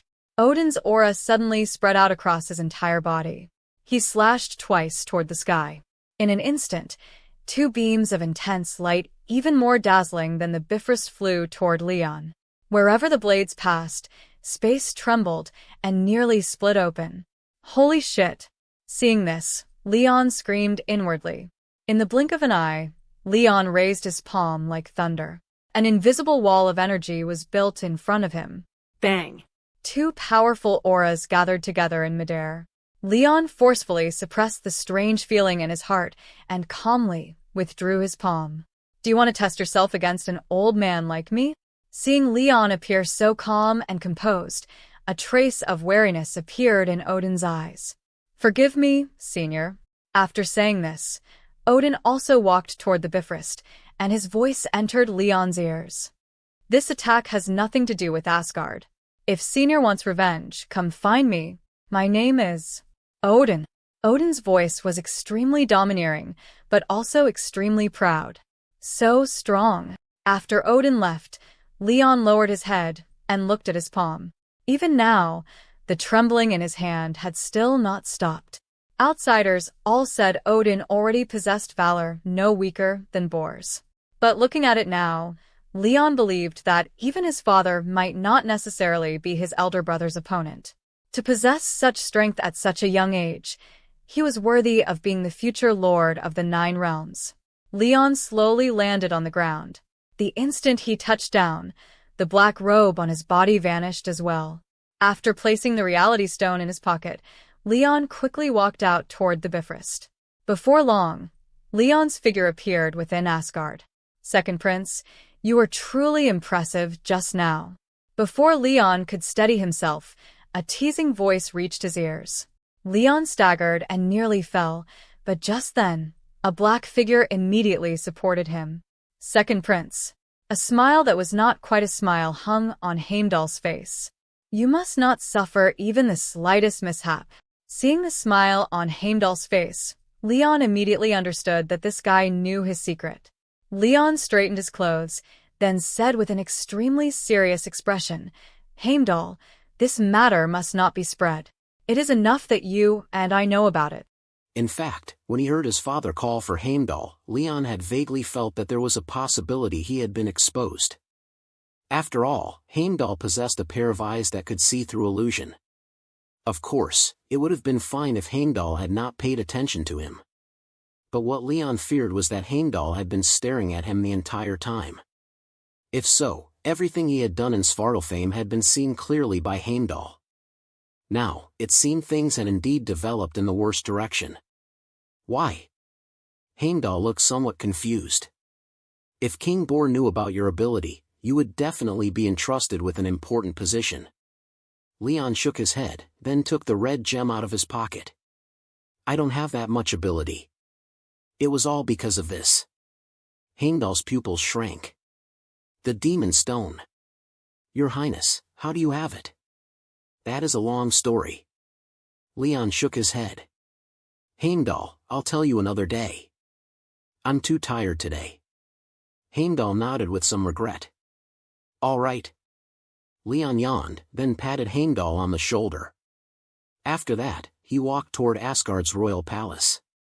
A few days after Leon returned to Asgard, an unbelievable piece of news quickly spread throughout Asgard.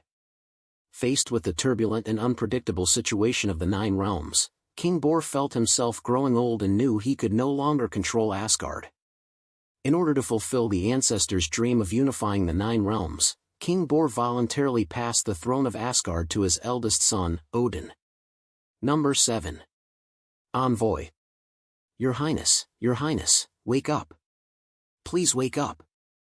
Inside Asgard's royal palace, just as Leon was still sleeping deeply, an anxious voice suddenly rang out beside him. Leon opened his eyes, full of exhaustion. But after seeing the maid beside him, he immediately turned over again and returned to sleep. Your Highness Wells. Seeing that her prince completely ignored her, the maid famous for her beauty finally grew angry.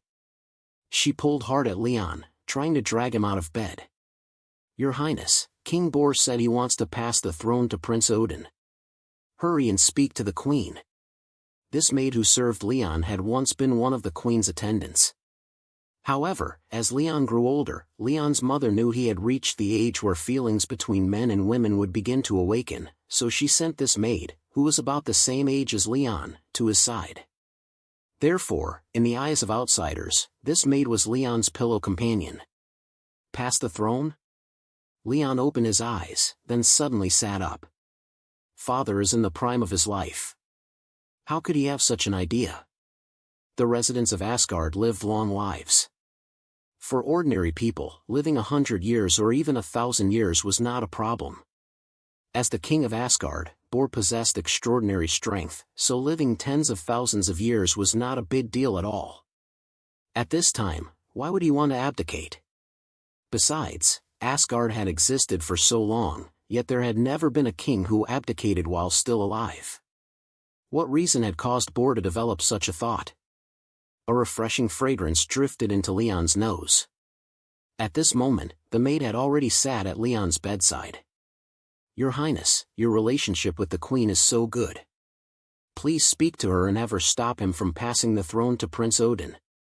Foolish. Hearing the maid's words, Leon turned his head and scolded her. How could mother interfere in such a matter? That would be a great taboo. Leon clearly understood what the maid meant. She simply wanted his father to pass the throne to him. However, when Leon was young, he had already had a conversation with his father. He had no desire to sit in that position at all. However, these things were not something he could tell outsiders. Oh. The maid looked at Leon with grievance. Your Highness, if Prince Odin ascends the throne, will he make a move against you? You're worrying too much. Hearing the little maid's words, Leon smiled and shook his head.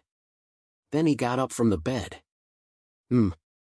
Seeing Leon's thick arms and powerful chest, the little maid lowered her head, red clouds blooming across her cheeks.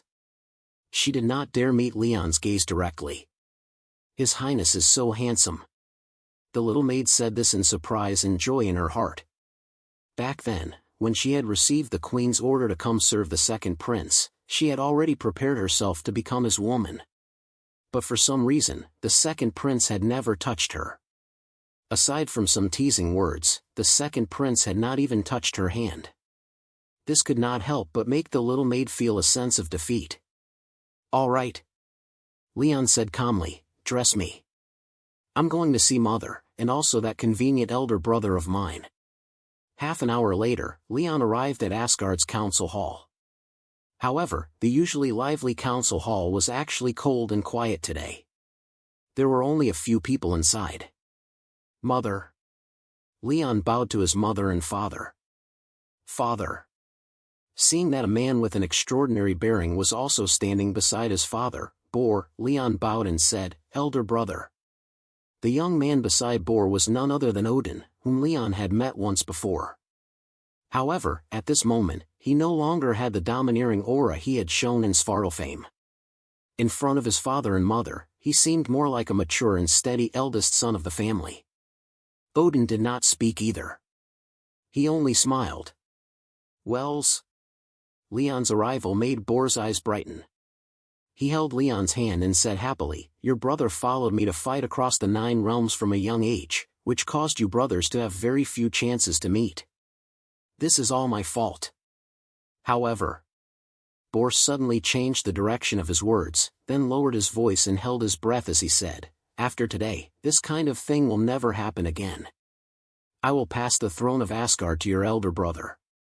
From now on, your brother will sit in Asgard, and you brothers will no longer be separated by heaven and earth. After Bor finished speaking, he looked at Leon with expectation. It was not only Bor. Even Leon's mother was looking at her youngest son with complicated emotions. Seeing the expressions on his parents' faces, Leon sighed in his heart. Although they were Asgard's royal family, the most powerful family in the 9 realms, at this moment, they were essentially no different from wealthy mortal families dividing their inheritance. All right. Leon accepted it gladly. I support father's choice. In fact, Leon truly had never had many thoughts about the throne. Leon was free and unrestrained by nature. His personality was not suited to being a king at all. Instead, Odin was the best choice for a ruler. Hearing Leon's words, Odin, who had originally been standing at the side, showed a trace of surprise. He looked at his younger brother with slight astonishment. For a moment, he actually did not know how to speak. Odin had never treated his younger brother as an opponent, but Wells's modest concession still surprised him. After all, what they were fighting over at this moment was not a few acres of fertile land in the mortal world, but control of Asgard. As long as one became the king of Asgard, one would gain the loyalty of the warriors of the divine realm. In the future, one might even become the supreme ruler of the 9 realms, the true king of the gods. Wells. Leon's mother pulled Leon into her arms. She suppressed her sadness and said, "We cannot give you anything. We are not qualified parents. Everything the king and queen possessed came from Asgard." Now that they were about to abdicate, aside from honor, they discovered that they actually could not give their youngest son anything substantial. This made Bor and Catherine feel very uncomfortable. People of Asgard. At that moment, Bor arrived at the window of the council hall.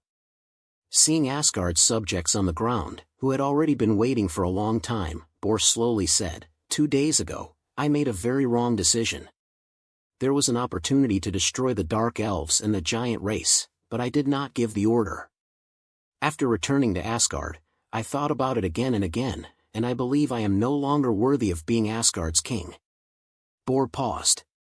My son, Odin, possesses strength even greater than mine. I believe that under his leadership, Asgard will definitely become the center of the 9 realms. So it was because of me. Hearing his father's words, Leon muttered inwardly. Before this, Leon had still been wondering why his father had developed the idea of abdicating. It turned out everything was still because of the Dark Elves and the giant race from a few days ago. Letting his enemies go made Bor believe that his actions had damaged the image of a king. If this continued for a long time, he might find it difficult to convince the masses. Therefore, he passed the kingdom's position to his son. Perhaps Bor also had the idea of allowing power to transition peacefully. By taking advantage of this Dark Elf disaster to pass the throne to his eldest son, he could avoid fratricide between brothers in the future. In his heart, Leon gave his father Bor a thumbs up. Bor might be somewhat indecisive, but when it came to his 2 sons, his actions were beyond reproach. It would be difficult for anyone to find fault with him on this point. Odin! Odin! The people on the ground cheered loudly, shouting Odin's name. Odin straightened his clothes, then walked toward Bor with his head held high and his chest out. Just as Odin stepped forward, changes also occurred across his body. Golden light covered him entirely, and the scepter and crown that symbolized the identity of Asgard's king also appeared on him. At this moment, Odin was mighty, solemn, and domineering. Leon muttered softly to himself, from now on, the 9 realms will enter another era. Odin was a figure the Marvel world could not ignore. There was a saying, as long as Odin lives, Thanos does not appear. Although this statement had some exaggeration to it, Odin's power was beyond doubt. Today, Odin was crowned king. That meant the day when the 9 realms would be unified could already be counted on one's fingers. Odin's coronation ceremony became a grand event throughout the 9 realms for a time. It lasted a full 7 days. Afterward, Odin officially and legitimately became the king of Asgard, while Bor and the former Queen Catherine bid farewell to Asgard's political stage and began their retirement life ahead of schedule. As Odin's biological younger brother, Leon was also granted the title of a first-rank noble prince of Asgard by Odin. He could live permanently in Asgard's royal palace, and his status in Asgard was also extremely high. However, he had no real authority in his hands. Leon did not say anything about this. In any case, to him, he did not care about such things. However, a few months after Odin ascended the throne, Odin also entrusted Leon with an extremely important task. At this time, Asgard's political power was transitioning between old and new. In order to stabilize Asgard's ally, the beautiful and enchanting elves, Odin's younger brother, Wels, would represent King Odin as an envoy to Alfheim. When Leon first received this order, he was somewhat resistant. What bullshit special envoy? It was obvious that someone wanted him to leave Asgard. However, when he thought about how he was nothing more than an idle man eating royal food in Asgard, Leon gladly accepted this order. The current Asgard was no longer the same Asgard as before. Even the air seemed to carry a strange emotion. Leon liked this place less and less. If not for the fact that his father and mother were still here, Leon would most likely have already left Asgard. Now, Odin's order just so happened to allow him to leave Asgard and avoid the storm outside. He could treat it as going out to relax. In short, it was better not to stay in Asgard.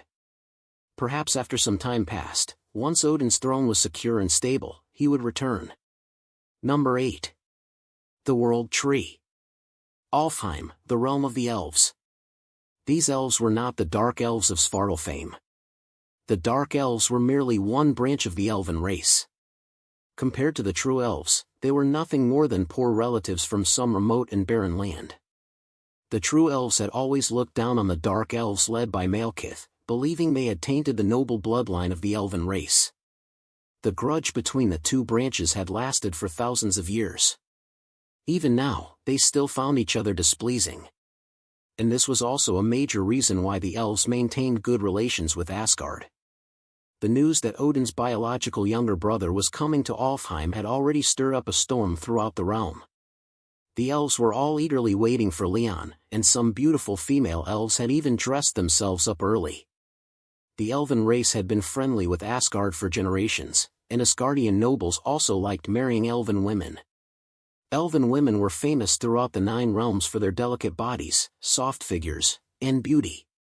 In addition, elves aged far more slowly than ordinary people. So many elven women were extremely popular across the 9 realms. As Leon was Odin's biological younger brother and held an extraordinary position in Asgard, the moment news of his mission to Alfheim spread, many elven women had already begun to form certain thoughts. Boom! A dazzling pillar of light shot straight down from the sky. Before long, several heavily armored soldiers walked out from the pillar of light. So this is Alfheim? The brave soldiers split into 2 lines on the left and right. Immediately after, a handsome young man also walked out from the Bifrost. Cough, cough. Leon's stomach churned violently. He coughed heavily, then looked up at the sky and cursed in a low voice, "Heimdall, you brute. Couldn't you go a little slower?" Many elves looked at one another, seemingly not expecting this kind of situation. Among them, the leading elven man called out to Leon, "Are you His Highness Wells?" Although Leon was no longer Asgard's little prince, he was still a first-rank prince of Asgard. In the eyes of the elves, he was still an important figure of Asgard. Leon quickly withdrew his gaze. He followed the voice and looked over, only to discover that the area in front of him was already filled with people. In Alfheim's prophecy, the elven race was a sacred race of heaven and earth, blessed by the goddess of nature. Therefore, every elf was handsome or beautiful. There were almost no ugly people among them. Just as Leon was sweeping his gaze over the elves' appearances, the elven man who had spoken had already walked to Leon's side. Looking at the dignified Leon, the man smiled and said, "Your Highness, I didn't expect you to have already grown into an adult.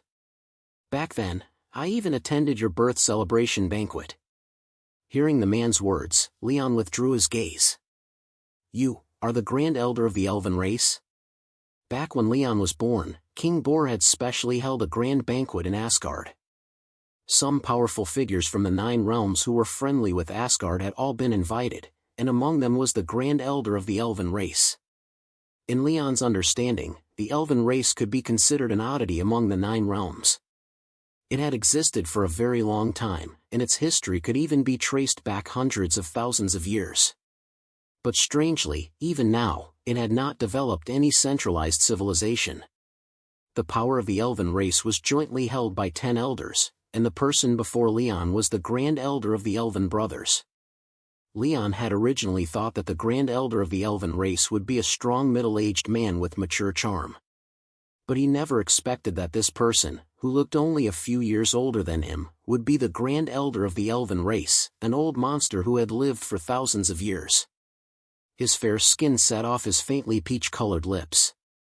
His handsome and prominent features, perfect face shape, and especially the diamond earring on his left ear that flashed with dazzling light added a trace of unruliness to his sunny handsomeness. Did the elven race choose its leaders based on looks? At this moment, a strange emotion rose in Leon's heart. Your Highness. The Grand Elder warmly took Leon's hand.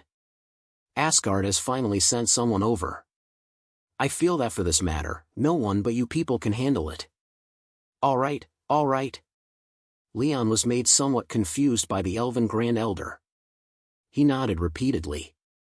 But after the Grand Elder finished speaking, Leon also sensed that something was wrong. He carefully said, "Didn't I just come to casually visit Alfheim?" At this moment, Leon had already cursed the advisory group under his elder brother countless times in his heart. He had originally thought this trip to Alfheim was merely an ordinary diplomatic visit related to the transition of Asgard's new king. He never expected that there was actually a mission behind it. Damn it! Leon cursed angrily in his heart.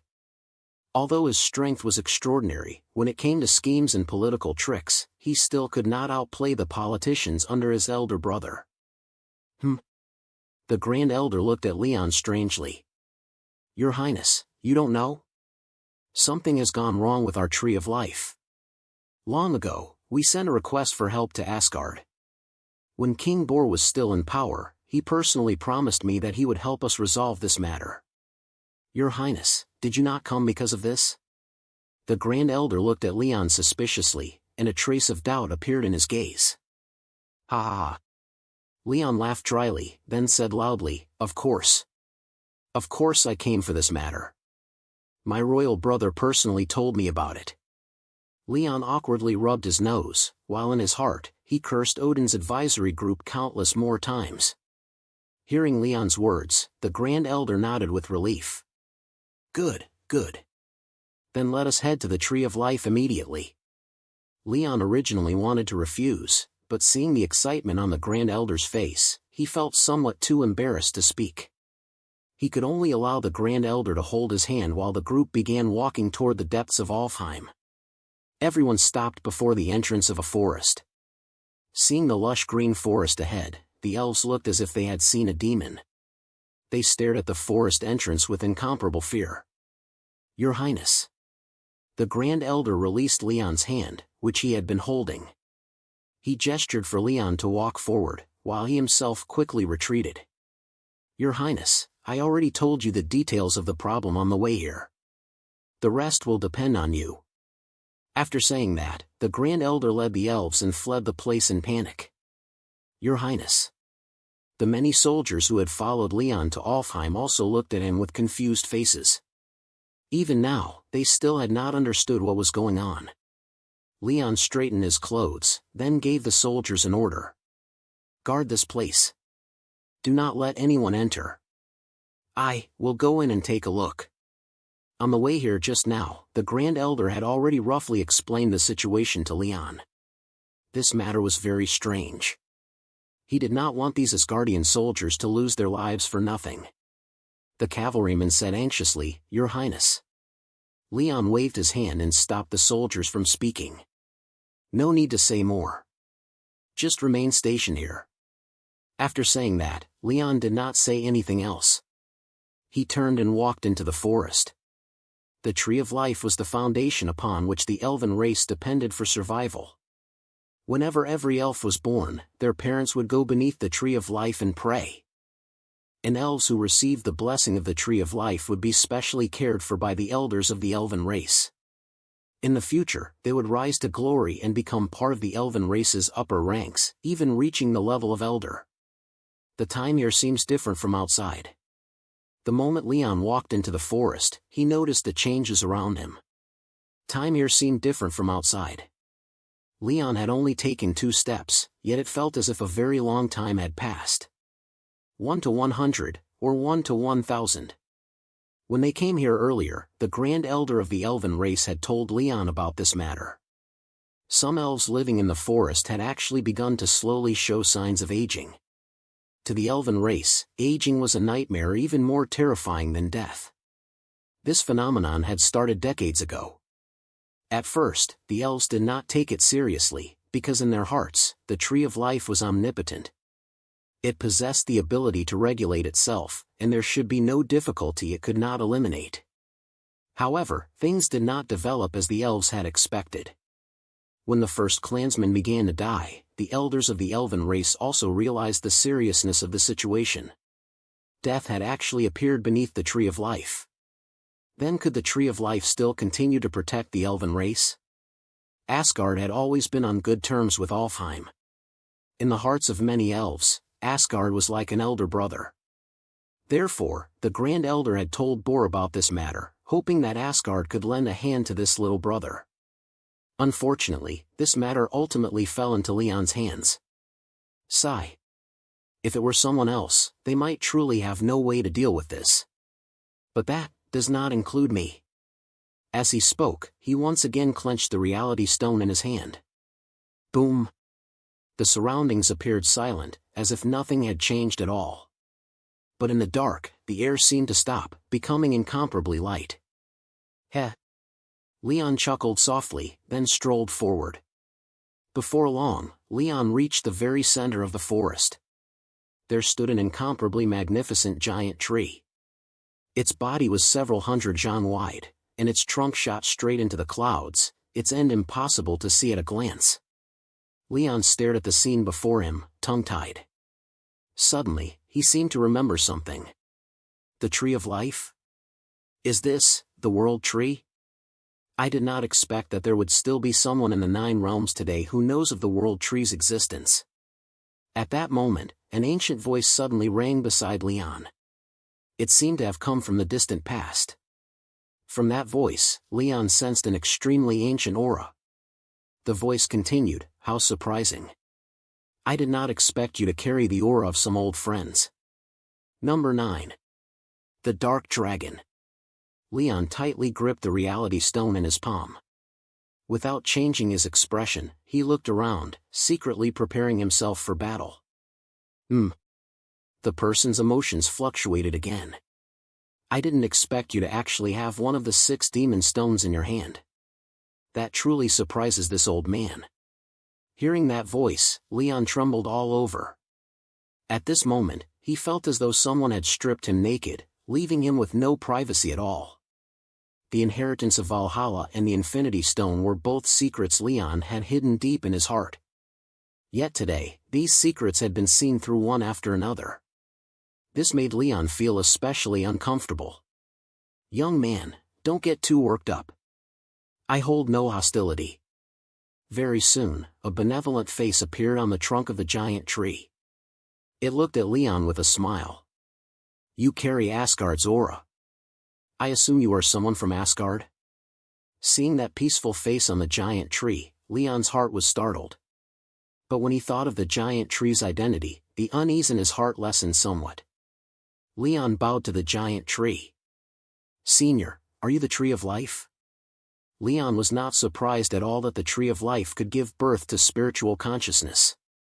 After all, this was a being as ancient as Alfheim itself. If it were still only a giant tree without any awareness, that would be the truly strange thing. Yes.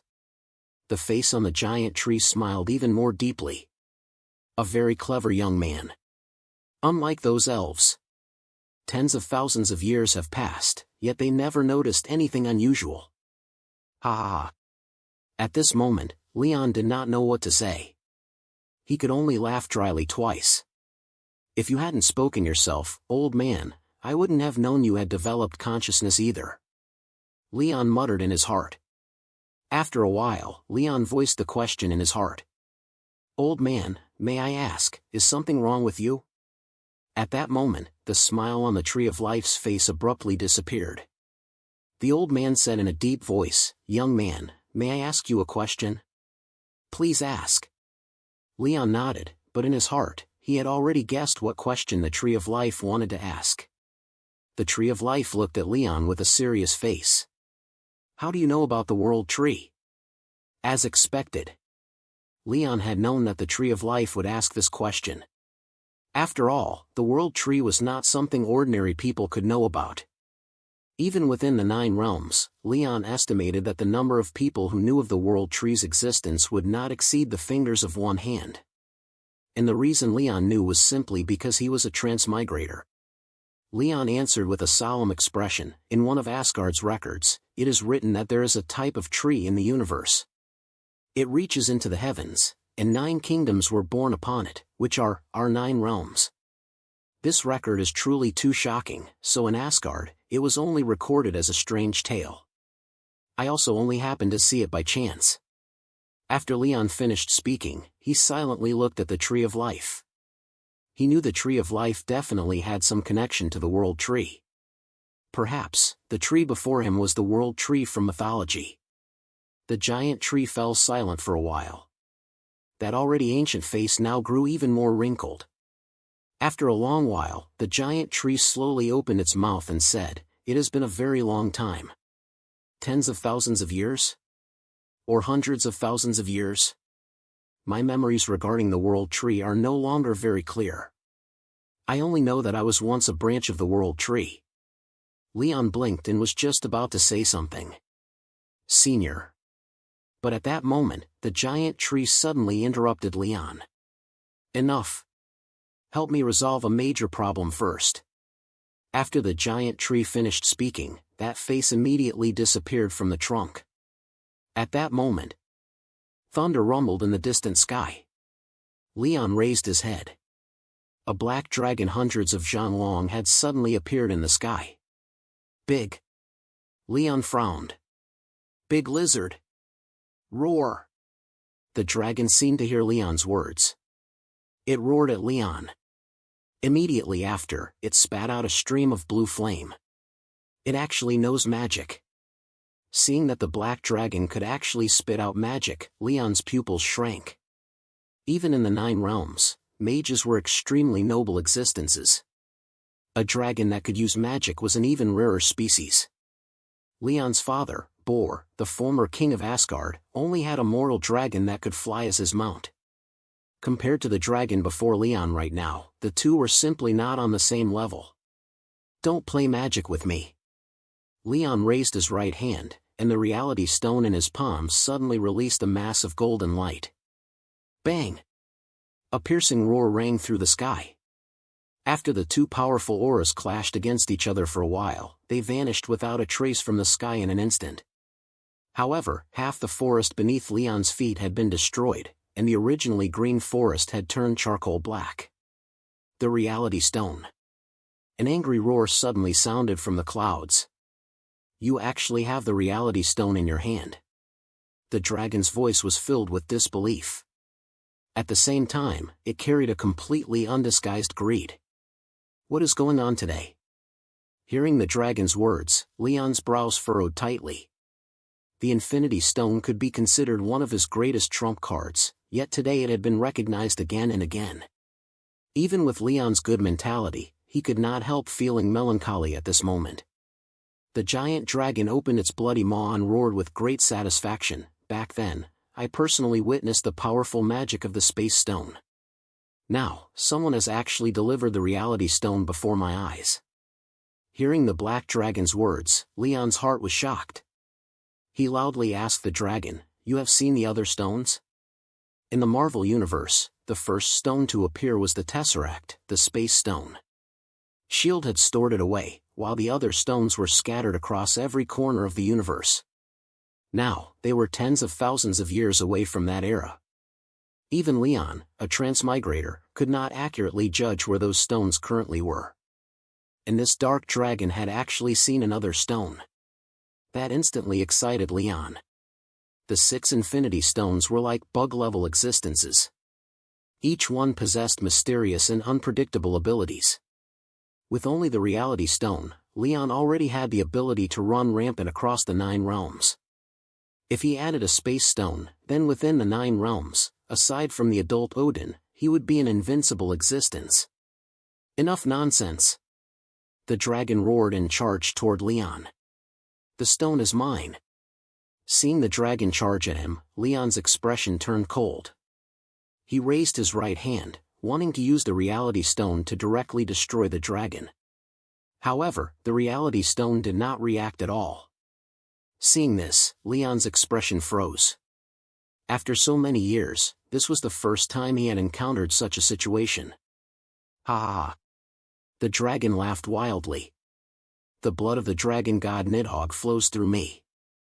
Magic is useless against me. Nidhogg? That dragon beneath the world tree? Leon widened his eyes and glanced at the dragon, seemingly not expecting this lizard to have such an origin. Fine. In that case.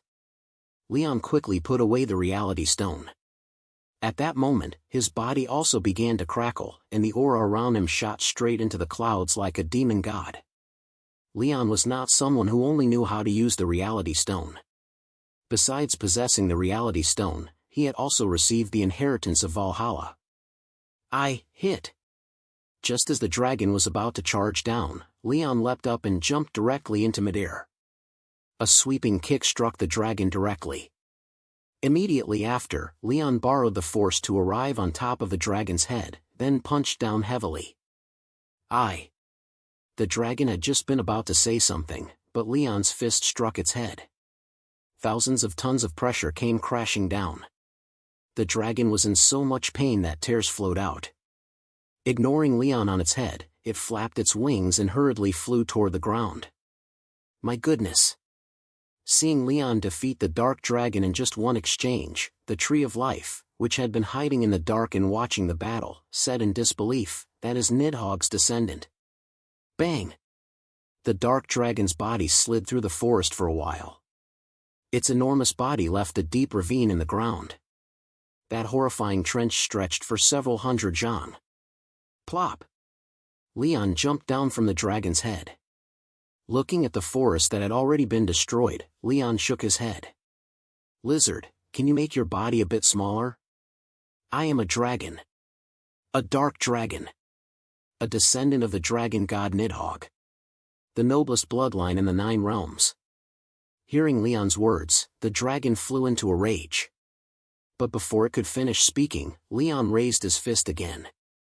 Seeing this, the dragon could only obediently shut its mouth. Whoosh! The dark dragon looked at Leon angrily. Afterward, a black light wrapped around its entire body. Seeing this scene, Leon took a step back. From that light, Leon sensed an extremely powerful dark magic, so powerful it was terrifying. The black light disappeared, and a black dragon several jang long appeared in Leon's eyes. Leon smiled faintly. Very good. That's more like it. Lizard, let me ask you another question. Leon licked his lips and said with a serious expression, is Nidhogg still alive? The unification of the 9 realms was an inevitability of history. But if Nidhogg was still alive, even the current Odin would not be his opponent. At that time, who knew how many Asgardian warriors would have to die before Nidhogg could be eliminated? The dragon's eyes immediately dimmed.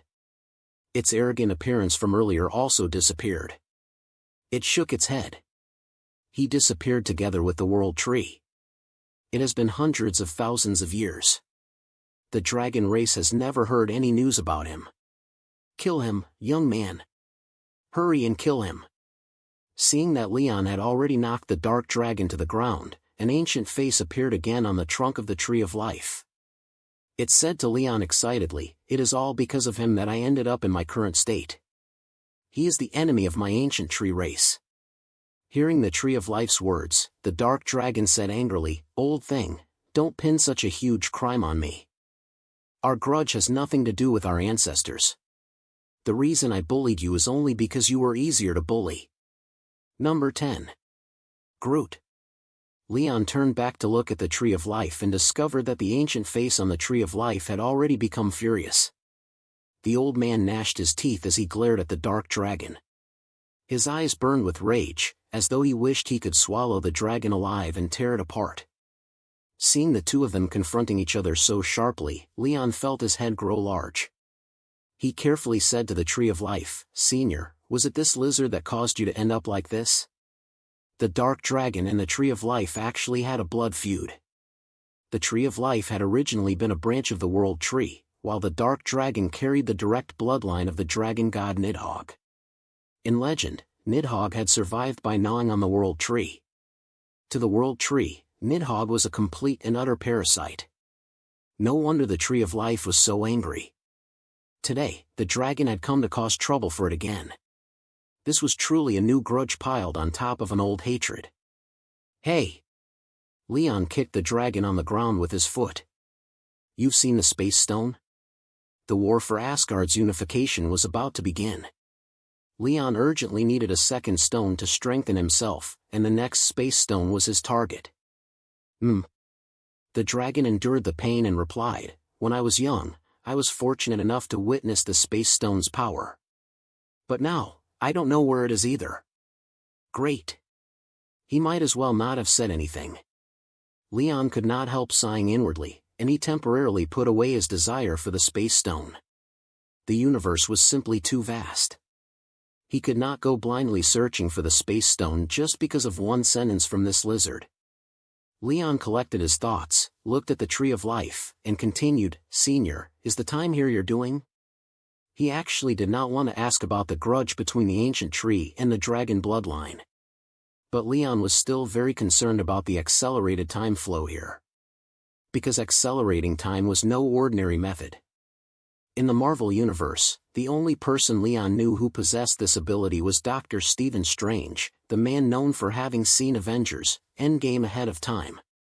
And the reason he had that ability was also because of the Time Stone. It was hard to imagine that in the Marvel universe, there was actually someone who could manipulate the flow of time without relying on an Infinity Stone. He. The Tree of Life laughed proudly. "This is merely a small life-saving method of mine." "Bullshit." The dragon on the ground mocked, "If you're so amazing, why are you still being bullied by me like a cowardly turtle?" "Shut up." Leon glared fiercely at the dragon. At this moment, he finally understood. This dragon simply had a poisonous tongue. Whenever something happened or even when nothing happened, it loved to throw in a few insults. He really did not know how it had survived until now. Oh. Seeing that Leon was somewhat angry, the dark dragon awkwardly shut its mouth. The dragon did not dare anger Leon. After all, it was an adult dragon, yet it had still been defeated by this young man in just a few moves. The scene from earlier was something the dragon felt it would never forget for the rest of its life. The Tree of Life did not want to speak with the black dragon anymore. It withdrew its gaze, then looked at Leon again. "This is my innate divine ability, time flow. One day here means 1,000 days have passed outside. This is one of my methods of protecting myself. If I did not have this ability, that disgusting lizard would have eaten me long ago." "I wouldn't eat you," the dark dragon said with a serious face. "Staying beside you makes my magic cultivation rise extremely quickly." The Tree of Life said angrily, "Then you still shouldn't breathe fire the moment you arrive." "Dignity." The dark dragon snorted coldly. "Do you understand the dignity of the dragon race? If I don't breathe fire, how can I show my greatness?" All right. At this moment, Leon finally understood what was going on. He had thought it was some major matter, but in the end, it was only because the dark dragon wanted to stay beside the Tree of Life. "Senior, why not let this lizard stay beside you?" Leon thought for a while and finally chose a compromise. Although this lizard's words are unpleasant, its strength is still very powerful. If it can stay by your side, certain petty villains won't dare disturb you anymore. Powerful? You defeated me in 2 or 3 moves, and now you're calling me powerful. Are you trying to praise yourself? Hearing Leon's words, the dragon's eyes spun around, and in the end, it grumbled silently in its heart. Leon did not know the dragon's true thoughts at this moment. However, even he had to admit that this dark dragon was extraordinary. Magic immunity was not an ordinary talent. If Leon had not received Valhalla's inheritance, he might really have fallen here this time, and the Reality Stone would have changed owners again. The Tree of Life glanced at the dragon on the ground. In the end, it lowered its eyes and said, "Wouldn't it be better to just kill it?" How ruthless. Hearing the Tree of Life's words, Leon's brows twitched. He thought to himself that this old man, who had been worshipped by the elves for tens of thousands of years, was also quite a violent fellow. Old thing. The dragon immediately became somewhat unsettled. It endured the pain and stood up. I never wanted your life. Seeing that the two of them were about to start arguing again, Leon shook his head with a great headache. He first gestured for the dark dragon to sit down, then said slowly to the Tree of Life, "Senior, killing this lizard would truly be a pity. In the future, I may have great use for it. For now, let it remain here with you." A few days earlier, his elder brother Odin had already ascended the throne of Asgard. Then, in the coming period of time, Asgard would reorganize its armies and wage war against the territories of the 9 realms one by one. As an Asgardian royal and Odin's biological younger brother, Leon was destined to be unable to stand aside and watch this war that would sweep through the 9 realms. And this dark dragon possessed extraordinary abilities. If he spared its life, it would definitely be of great use in the future. The Tree of Life fell silent for a while. Only after a long time did it say softly, "How can you guarantee this lizard won't cause trouble beside me?" Leon was also slightly stunned. That was right. How could he guarantee that the dark dragon would not continue doing evil? Leon turned his head and looked again at the dragon lying on the ground. If this lizard refused to behave, it would be better to simply kill it and be done with it. Sensing that the surrounding air had suddenly grown colder, the dark dragon shivered. It quickly said to Leon, "I swear in the name of the dragon god Nidhogg that I will never trouble the ancient Tree of Life again in this life. Young powerhouse, once my cultivation succeeds, I am willing to serve you for a period of time." As the dark dragon spoke, lightning rang out in the sky. Afterward, a beam of white light hovered over the dark dragon, looking incredibly mysterious. An oath. The highest oath of the dragon race. Seeing the change on the dark dragon's body, Leon was overjoyed in his heart. From today onward, this dark dragon and Leon were grasshoppers tied to the same rope. No dragon dared violate the oath of the dragon race. Even though the dark dragon carried the bloodline of the dragon god Nidhogg, it did not dare use the name of its ancestor recklessly. The dragon race was a proud race. Even Leon had no way to completely subdue an adult dragon. Being able to make this dark dragon serve him for a period of time was already extremely rare. This trip to Alfheim was absolutely not a loss for Leon. After hearing the dark dragon's promise, the Tree of Life finally said nothing more. Leon also struck while the iron was hot. "Senior, since there is nothing else, restore the time here to normal. I should leave now." Since the dark dragon and the Tree of Life had already reached an agreement, Leon felt there was no need for him to stay any longer. After all, the time flow here was too fast. Who knew how long had already passed outside? Hearing Leon's words, the Tree of Life said hesitantly, "This ability of mine, once released, it cannot be stopped." What? Leon's pupils suddenly widened. It can't be stopped? He had thought this was a god-level divine ability, but he never expected it to be a completely useless chicken rib ability. It could not be cancelled? How was he supposed to explain this to the elves? Cough, cough. Seeing Leon's uncertain gaze, the Tree of Life coughed heavily twice. "Young man, I know what you are worried about. These past years, I have truly been annoyed to death by the elves. This is also good. Let me have a few peaceful days. Perhaps, in the future, I will find a way." As it spoke, the Tree of Life's voice became lower and lower, as if even it felt somewhat embarrassed. "All right." Leon thought about it, and in the end, he could only nod. At this point, he had no better solution. Perhaps, in the future, the Tree of Life would figure out a way to stop the time flow on its own. Even if, that possibility was not very high. Fine. Leon bowed to the Tree of Life. "Senior, then I will take my leave first." Wait. As soon as it heard that Leon wanted to leave, the Tree of Life immediately became anxious. "I still want you to help me with something else." Hearing that the Tree of Life still wanted him to help, Leon's smile froze slightly. The reason he had come to Alfheim was originally to avoid the storm surrounding his elder brother Odin. But the series of things that had happened had already completely deviated from the original track. One had to know that Leon had come here to act as a diplomatic ambassador, not to help the elves solve their strange and difficult problems. Therefore, when he heard that the Tree of Life still wanted him to help, Leon felt slightly displeased. Leon said calmly, "Senior, please tell me first." The implied meaning of this sentence was that it could explain the matter first, but he might not necessarily help. Compared with these old monsters who had lived for tens of thousands of years, even though Leon had lived 2 lives, he was still not enough to look at. He did not dare be careless in the slightest, afraid that he would fall into some trap set by this old monster. The ancient Tree of Life said, "Our giant tree lineage all comes from the Tree of Life. Now that the 9 realms are in chaos, survival is not easy. My situation here is still acceptable, but some of the other giant tree lineages have already gone extinct. A few days ago, an old friend of mine passed through Alfheim and left its offspring by my side. Now, this place is no longer suitable for survival, so I want to entrust it to you." A clear breeze swayed. The Tree of Life extended a branch and slowly brought it before Leon. Wrapped within a leaf was a small silver-white creature.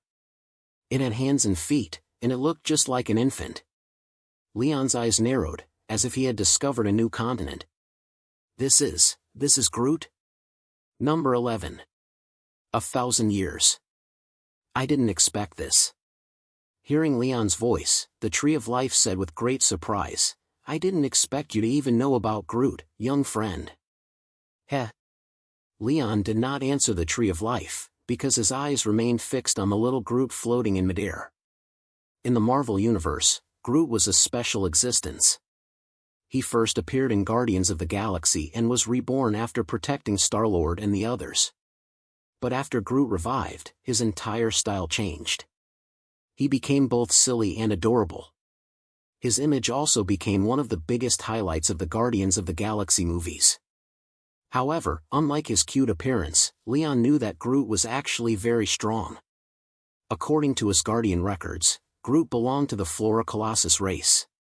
He possessed endless strength, was extremely intelligent, could control trees, fuse with trees to heal his wounds, obtain nutrients, and strengthen himself.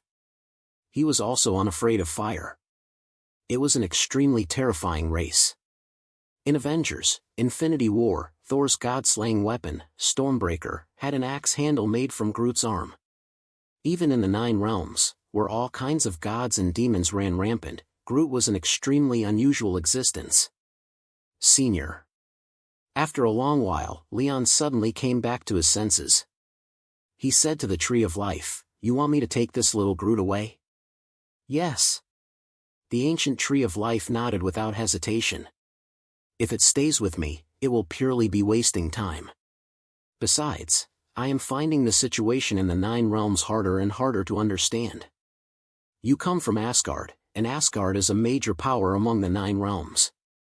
Placing it by your side may be even safer than leaving it here with me." Hearing the Tree of Life's words, Leon could not help looking at it in a higher light. In Leon's view, his elder brother Odin unifying the 9 realms was an inevitability of history. But at this time, Odin had not yet displayed too much ability. Outsiders' impression of Odin was merely that he was a monarch no weaker than his father, Bor. The Tree of Life was willing to place Groot by his side. Had this old monster sensed something? "All right." Leon promised the Tree of Life, "As long as I am alive, this Groot will not suffer any harm." The current era was still far too distant from the time of the Avengers. Leon could not be certain whether this Groot before him was the same one who stayed beside the raccoon. However, if the Tree of Life allowed him to take this little fellow away, Leon could guarantee that he would not let it walk its original path. In the future, this little Groot would not suffer any grievance. Good. Hearing Leon's words, the Tree of Life smiled happily as well. "I am currently nourishing this Groot. You only need to wait another 1,000 years, and then you can take this Groot away." Leon blinked. He thought he had heard wrong. 1,000 years? Was this old bastard messing with him? Who the hell could wait 1,000 years?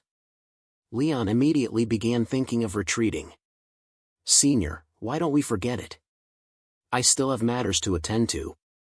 The Tree of Life smiled faintly, as if everything was under its control. "Young man, have you forgotten? Time here is different from the outside world. 1,000 years outside is only 1 year here." Leon's pupils shrank. For a moment, he actually did not know what to say. That was right. He did not need to wait 1,000 years at all. He only needed 1 year. He only had to wait beside the Tree of Life for 1 year. After all, 1 year here was equal to 1,000 years outside. From then on, Leon completely settled down in Alfheim. Because he had the reality stone in his hand, the Tree of Life's time flow did not cause him any substantial harm. As for the soldiers who had followed Leon to Alfheim, Leon let them return home. After all, he needed to stay in Alfheim for 1,000 years. These soldiers could not afford to wait. Asgard's new king had ascended the throne, and Leon had originally wanted to stay far away from the political storm. For him, Alfheim at this time was definitely a good place. 1,000 years would be enough for Odin to firmly secure the throne. "I am Groot." Just as Leon was dozing beneath the Tree of Life, a childish voice suddenly sounded beside his ear. "I am Groot." Hearing this, Leon's entire body shook. He immediately sat up. Seeing the palm-sized little tree man on the ground, Leon said excitedly, "Senior, has Groot been born?" The moment those words left his mouth, Leon felt like an idiot. Groot was clearly already standing in front of him, so how could he still ask such a stupid question? Groot opened his obsidian-like eyes and looked at Leon. "I am Groot." When those words reached Leon's ears, they turned into another sentence. Leon froze slightly, then softly said to Groot, "Groot, from now on, you'll come with me." Hearing the conversation between the big one and the small one, the dark dragon's face was full of black lines, because it discovered that it actually could not understand their conversation. As a direct descendant of the dragon god Nidhogg, it actually could not understand the language of these two. At this moment, the dark dragon was very hurt. Leon crouched down and waved at little Groot. Come to my side." As a member of Asgard's royal family, Leon was proficient in all the languages of the 9 realms. Although he was not the first heir to Asgard's throne, what he possessed was not lacking compared to his elder brother at all. Back then, the teachers who had taught Leon the languages of the 9 realms alone numbered in the dozens, and among them was the language of the Flora Colossus race.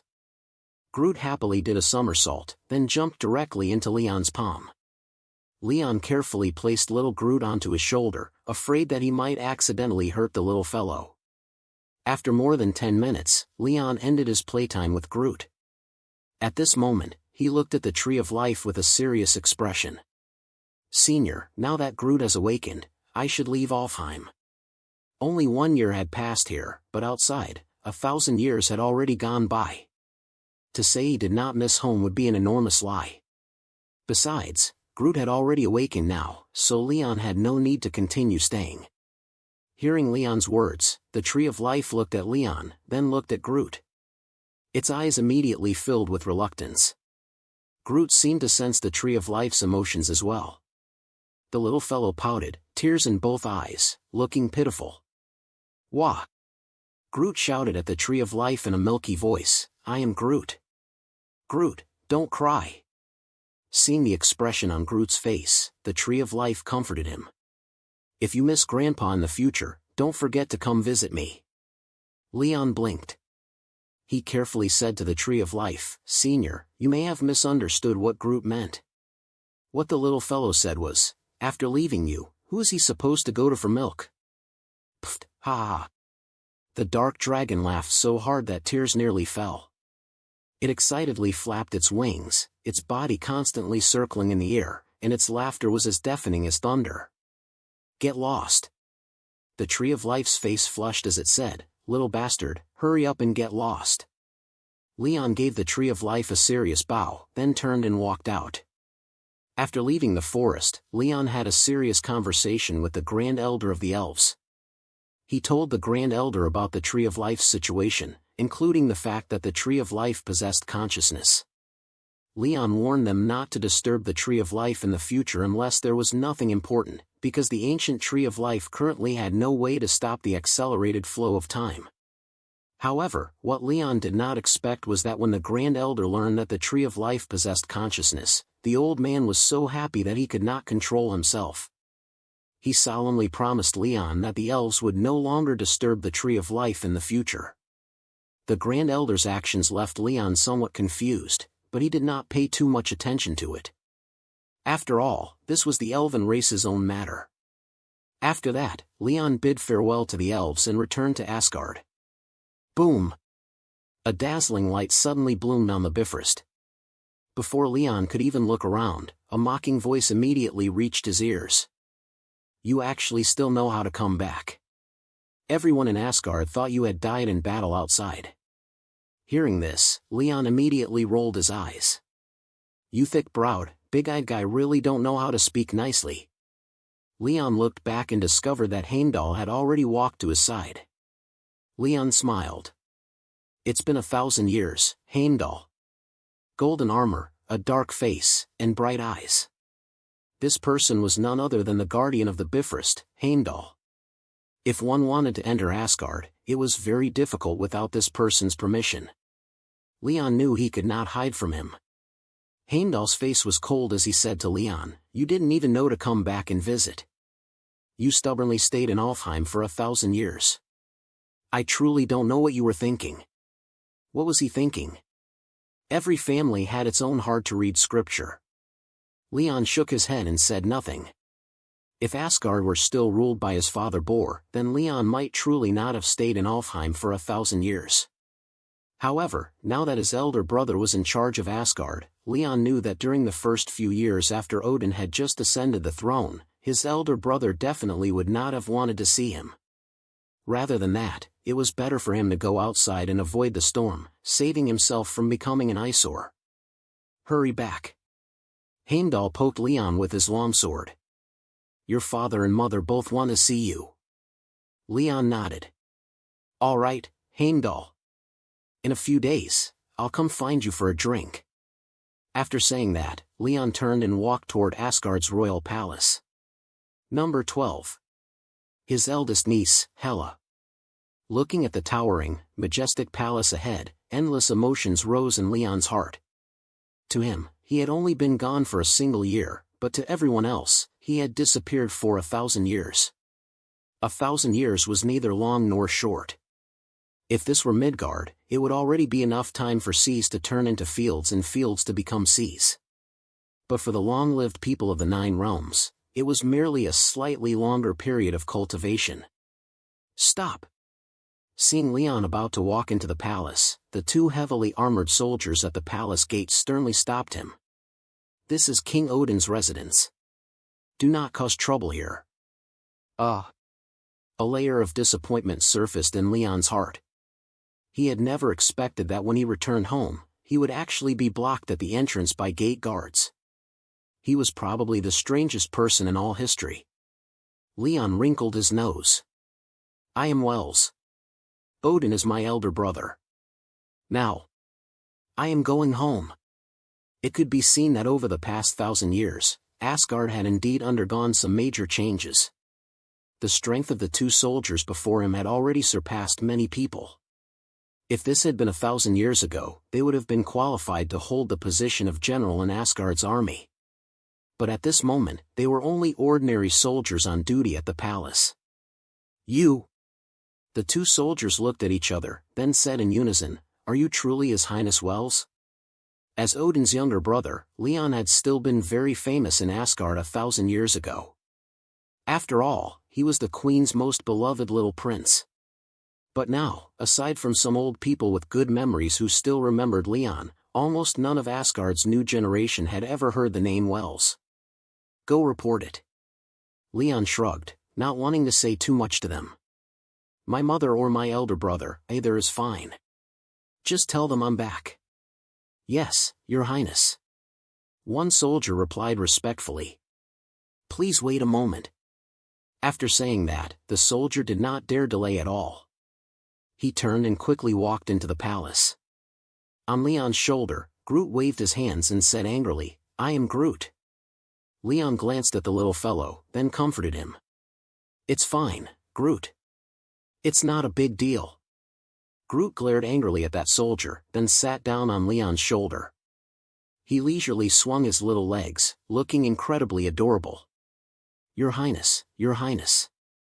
Before long, an extremely beautiful woman walked out while holding the hand of a little girl. The little girl was also holding a cute little dog in her arms. In Leon's eyes, this scene was very warm. Seeing Leon at the entrance, the beautiful woman shouted excitedly, "Your Highness Wells."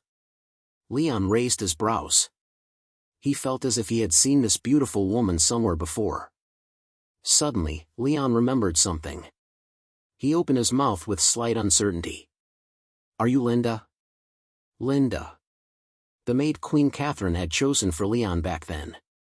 Before Odin ascended the throne, she had been the one taking care of Leon's daily life. The two of them had lived together for many years. Linda had matured a great deal compared to back then. Of course, she had also become even more beautiful than before. Her beautiful hair fell over her body like a small brown waterfall, rippling in waves and gleaming with golden light.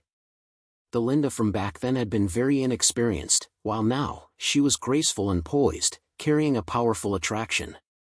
Linda nodded heavily. Immediately afterward, Leon lowered his head and looked at the little girl holding Linda's right hand. "Is this your child? She's so cute." Although Linda was the personal maid Catherine had arranged for him, Leon had never touched her. The two of them were innocent. Leon had mysteriously disappeared for 1,000 years. Linda had no need to keep waiting for him. Even if she wanted to marry, not even Odin would say anything. "Your Highness." Linda gave Leon a coquettish glare, then said with endless charm, "I am your maid. How could I marry someone else? This girl is..." Before Linda could finish speaking, the exquisitely beautiful little girl, who looked like a porcelain doll, raised her head and looked at Leon. "Are you Uncle Wells? I often hear Grandma Queen talk about you." "Uncle? Grandma Queen?" Leon's brows moved slightly. Suddenly, a flash of white light crossed his mind. He sucked in a breath. You are Hela." Grandma Queen was no ordinary form of address, especially inside Asgard's royal palace. There was only one person who could be respectfully called Grandma Queen, and that was Leon's mother, the already retired former Queen Catherine. If his mother was this girl's grandmother, then this girl's identity could already be guessed. She was Odin's eldest daughter, Hela, who would one day be known as the goddess of death.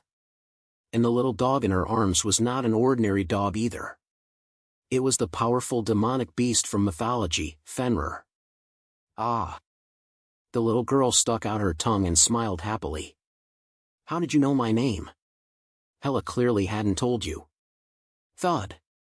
Thud. Thud. Hearing that his guess had been confirmed, Leon took several steps back in succession.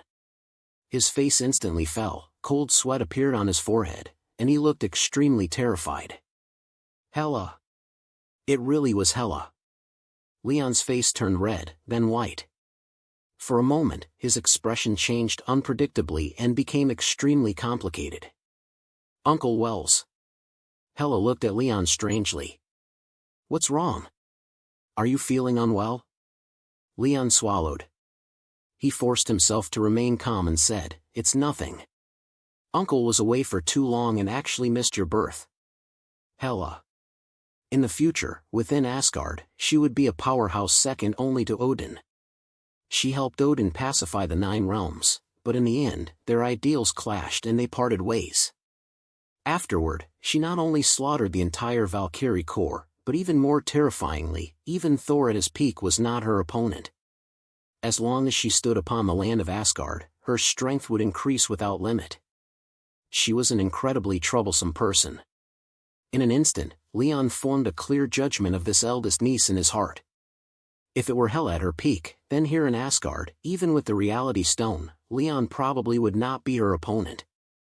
But now, Hela had not yet grown up and had no divine power. She posed no threat to Leon at all. It's fine. Hela won't be angry with Uncle.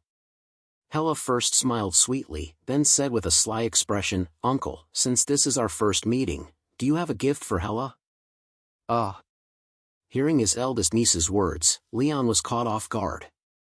He hurriedly searched through his clothes. Seeing Leon flustered, Hela smiled faintly, revealing an extremely cute little canine tooth. Looking at Groot on Leon's shoulder, Hela's eyes lit up. Such a cute Groot. Uncle Wells, give him to me. So difficult to deal with, even at such a young age. Hearing his eldest niece's words, Leon immediately became awkward. To be honest, there was absolutely no way he could give Groot to Hela.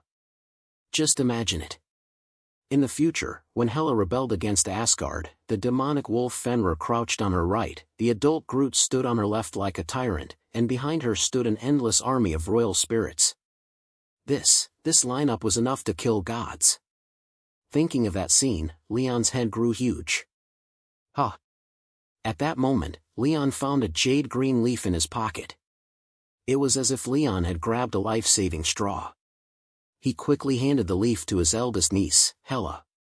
Little beauty, I'm sorry. Groot is my companion, and companions can't be given away. This leaf contains the essence of the Tree of Life. I heard it has the power to bring the dead back to life. How about treating this as your gift? This leaf was the essence of the Tree of Life. As for whether it could truly bring the dead back to life, Leon was not very clear. However, among the elves, the leaves of the Tree of Life were indeed sacred objects for healing wounds and saving lives. Oh, so that's how it is. Hela nodded. A trace of regret flashed across her face. She said crisply to Leon, Hela understands. Hela thanks Uncle Wells. So obedient. Leon bent down and intimately rubbed Hela's head. It was hard to imagine that this clever and mischievous little girl would one day become the goddess of death who killed without blinking. Leon chatted with Hela for a while longer. It could be seen that Hela liked Leon very much. Before long, she pulled Leon toward the palace. Uncle, I'll take you to Father. Father often talks about you. Leon did not want to see that elder brother of his, but he really did not want to dampen his niece's enthusiasm. He could only let Hela pull him along as the two of them walked one after another into that palace that was both familiar and unfamiliar. Linda watched this scene with a smiling face. Leon and Hela were both Asgardian royalty, so there were some things she could not interrupt. Over the years, Linda had gradually come to understand why His Highness Wells had left. Although King Odin and His Highness Wells were born from the same mother, there was not much familial affection between them. If Hela could serve as a bond to mend the relationship between the king and His Highness Wells. Thinking of this, Linda's smile became full. Leon and Hela walked into the palace together.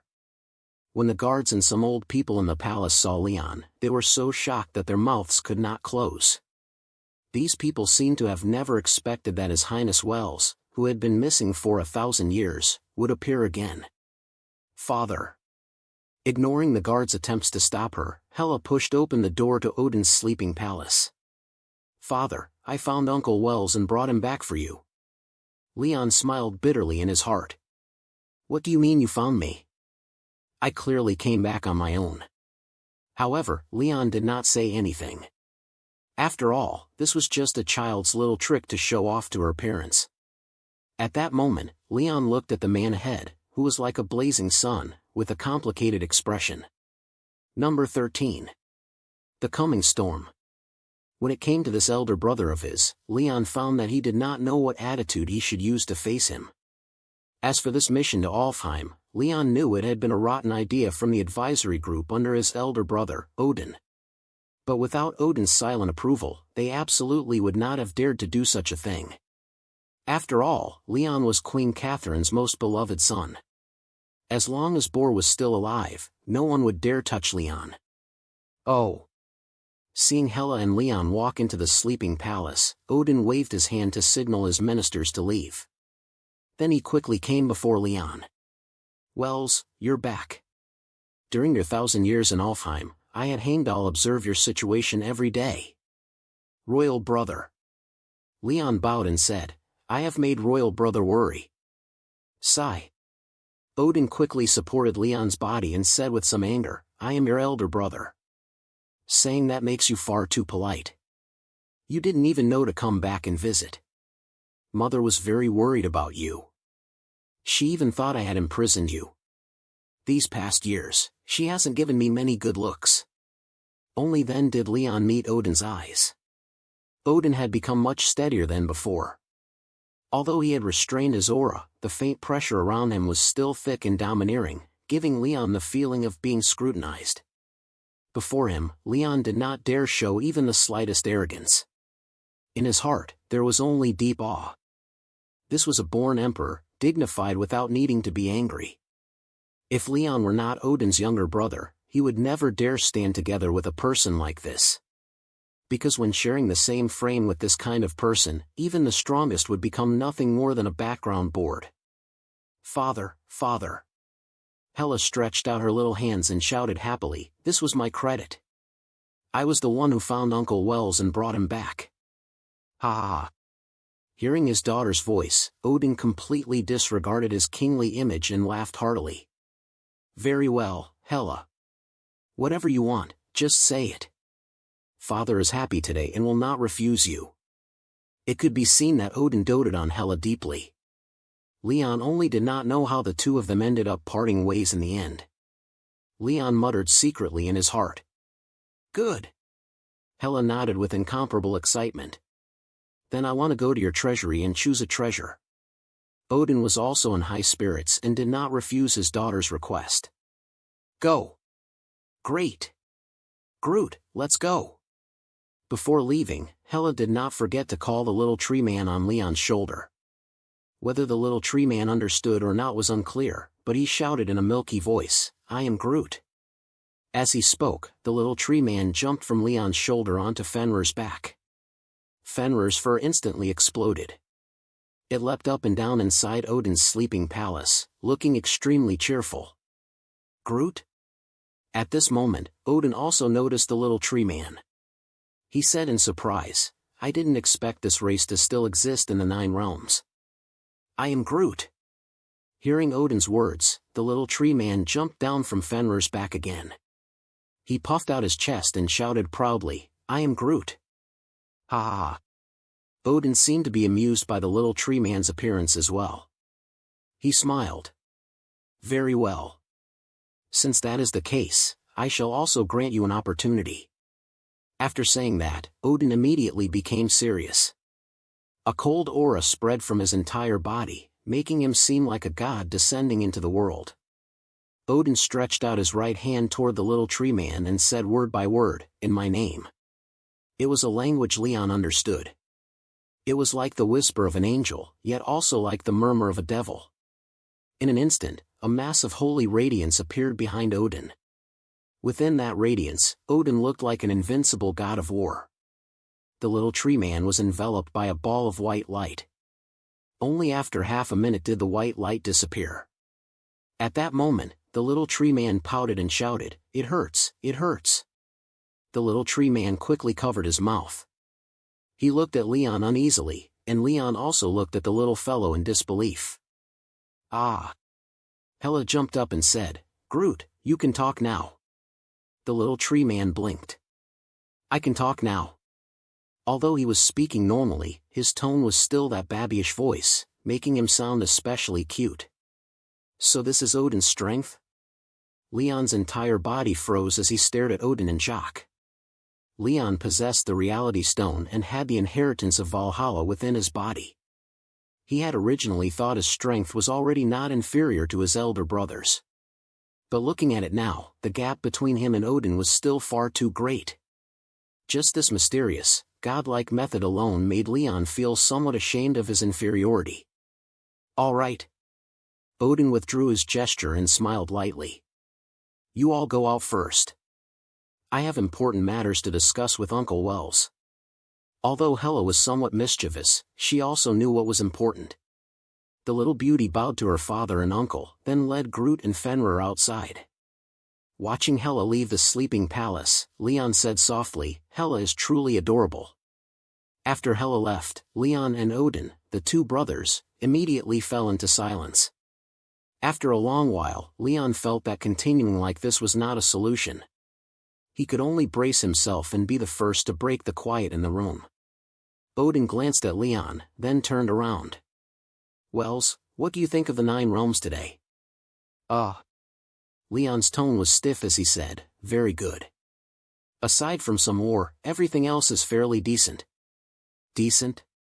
Odin suddenly turned around, his expression extremely serious. "The various realms have no corresponding laws. There's nothing unifying the realms. All kinds of magical beasts and great mages disregard dignity and treat human lives like grass. You call that decent?" Facing Odin's questioning, Leon fell silent again. As the saying went, if one was not in that position, one did not plan its affairs. Perhaps because their personal perspectives were different, he and his elder brother also viewed things differently. Leon's lips parted slightly. "If Royal Brother wants to unify the 9 realms, I will help you." "Wells?" Odin said in shock, "You know my thoughts?" Leon nodded and said, "With the increasingly frequent exchanges between the 9 realms, in my view, the unification of the 9 realms is an inevitability of history. Even if we do not do it, someone else will definitely do it in the future. If that is the case, why shouldn't it be us? Why should Asgard hand this opportunity to someone else?" Leon's voice fell into Odin's mind like a thunderclap. He looked at his younger brother with incomparable excitement. "Good, good, good." Odin also noticed his loss of composure at this moment. He hurriedly restored his expression, but his voice was still very excited. "Wells, I didn't expect us brothers to have the same thoughts." To be honest, Odin had somewhat disliked this biological younger brother who was much younger than him. Otherwise, he would not have gone decades without returning to see him. But at this moment, after hearing Leon's words, Odin finally felt that he had underestimated Wells in the past. How could someone with such a broad heart be a narrow-minded villain? Leon's spirit suddenly became dazed. He knew that from this moment on, he had gained his elder brother Odin's approval. He was not merely Odin's biological younger brother. In a certain sense, Odin now regarded him as a like-minded friend, a companion who could fight side by side with him. This relationship even surpassed kinship. Is he going to use one realm as the first target? Leon left Odin's sleeping palace, but the tremor in his heart still had not disappeared. Although Asgard was a major power among the 9 realms, it was not yet an absolute hegemon whose word carried unquestioned weight. There were still several great powers equal to Asgard. Perhaps it was to establish prestige, or perhaps it was to declare Asgard's authority to outsiders. Just now, Odin had revealed a piece of news to Leon. He wanted to personally command the army and wage war against a certain realm, turning it into Asgard's subordinate territory. When Leon first heard this news, he was somewhat stunned. He never expected that Odin had only just ascended the throne, yet he had already made preparations to unify the 9 realms. No wonder Asgard feels different. Leon muttered to himself, so the horn of war has already sounded. Unlike the previous battle against the Dark Elves, this war would be a true battle between 2 races. The defeated side would lose its army and lose the glory of its ancestors. Its realm would completely become a subordinate territory. In the history of the 9 realms, this kind of battle was unprecedented. So cold. Leon seemed to have already imagined that scene of mountains of corpses and seas of blood. He suddenly shivered. Leon pulled his clothes tighter around himself and finally sighed deeply. Forget it.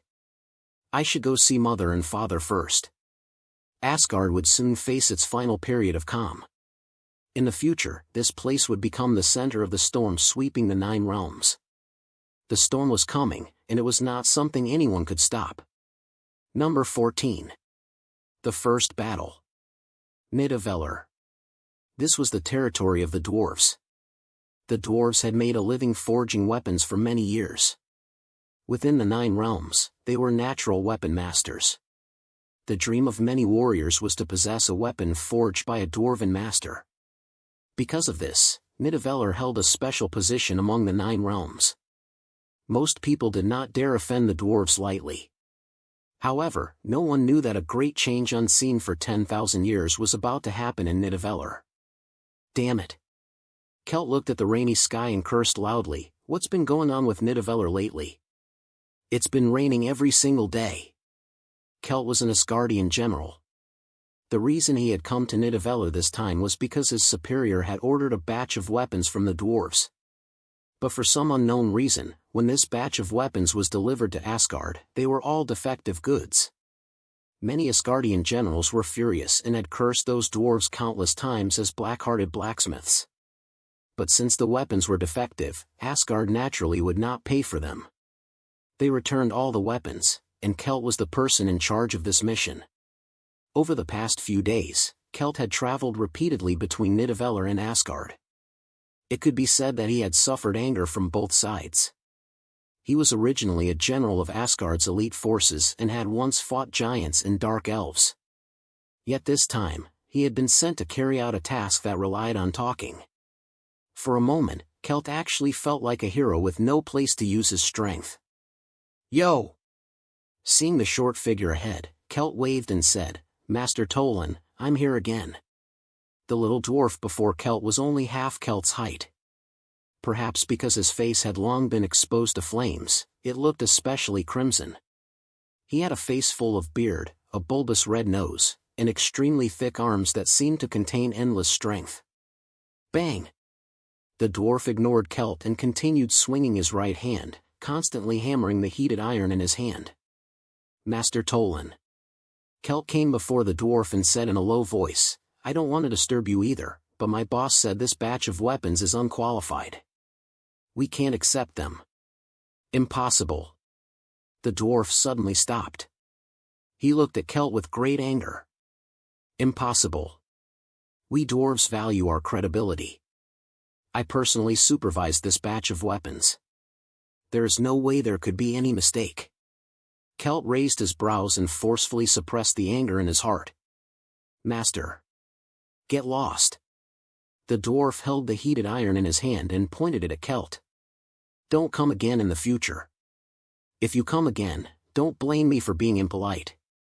At this moment, Kelt finally could not endure it anymore. He cursed loudly at the dwarf.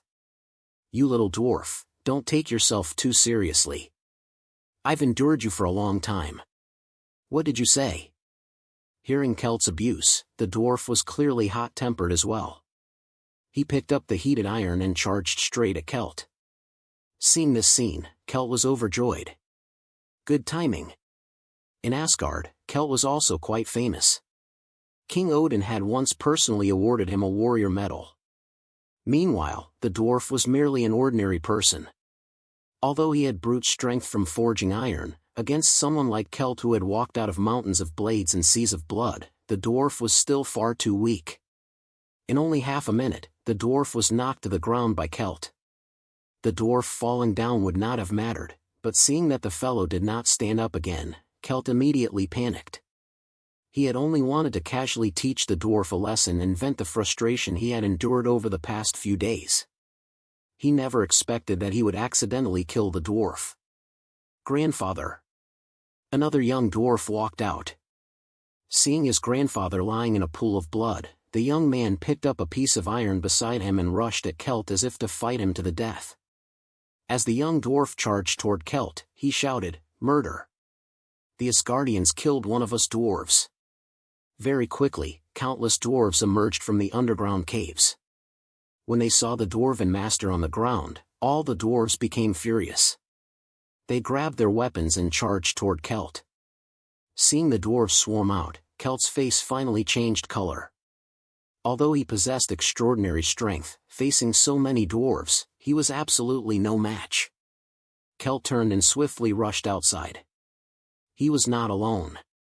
On this trip to Nidavellir, he had brought an army of several hundred people. As long as he could escape back, he could quickly return to Asgard. At that time, King Odin would protect him.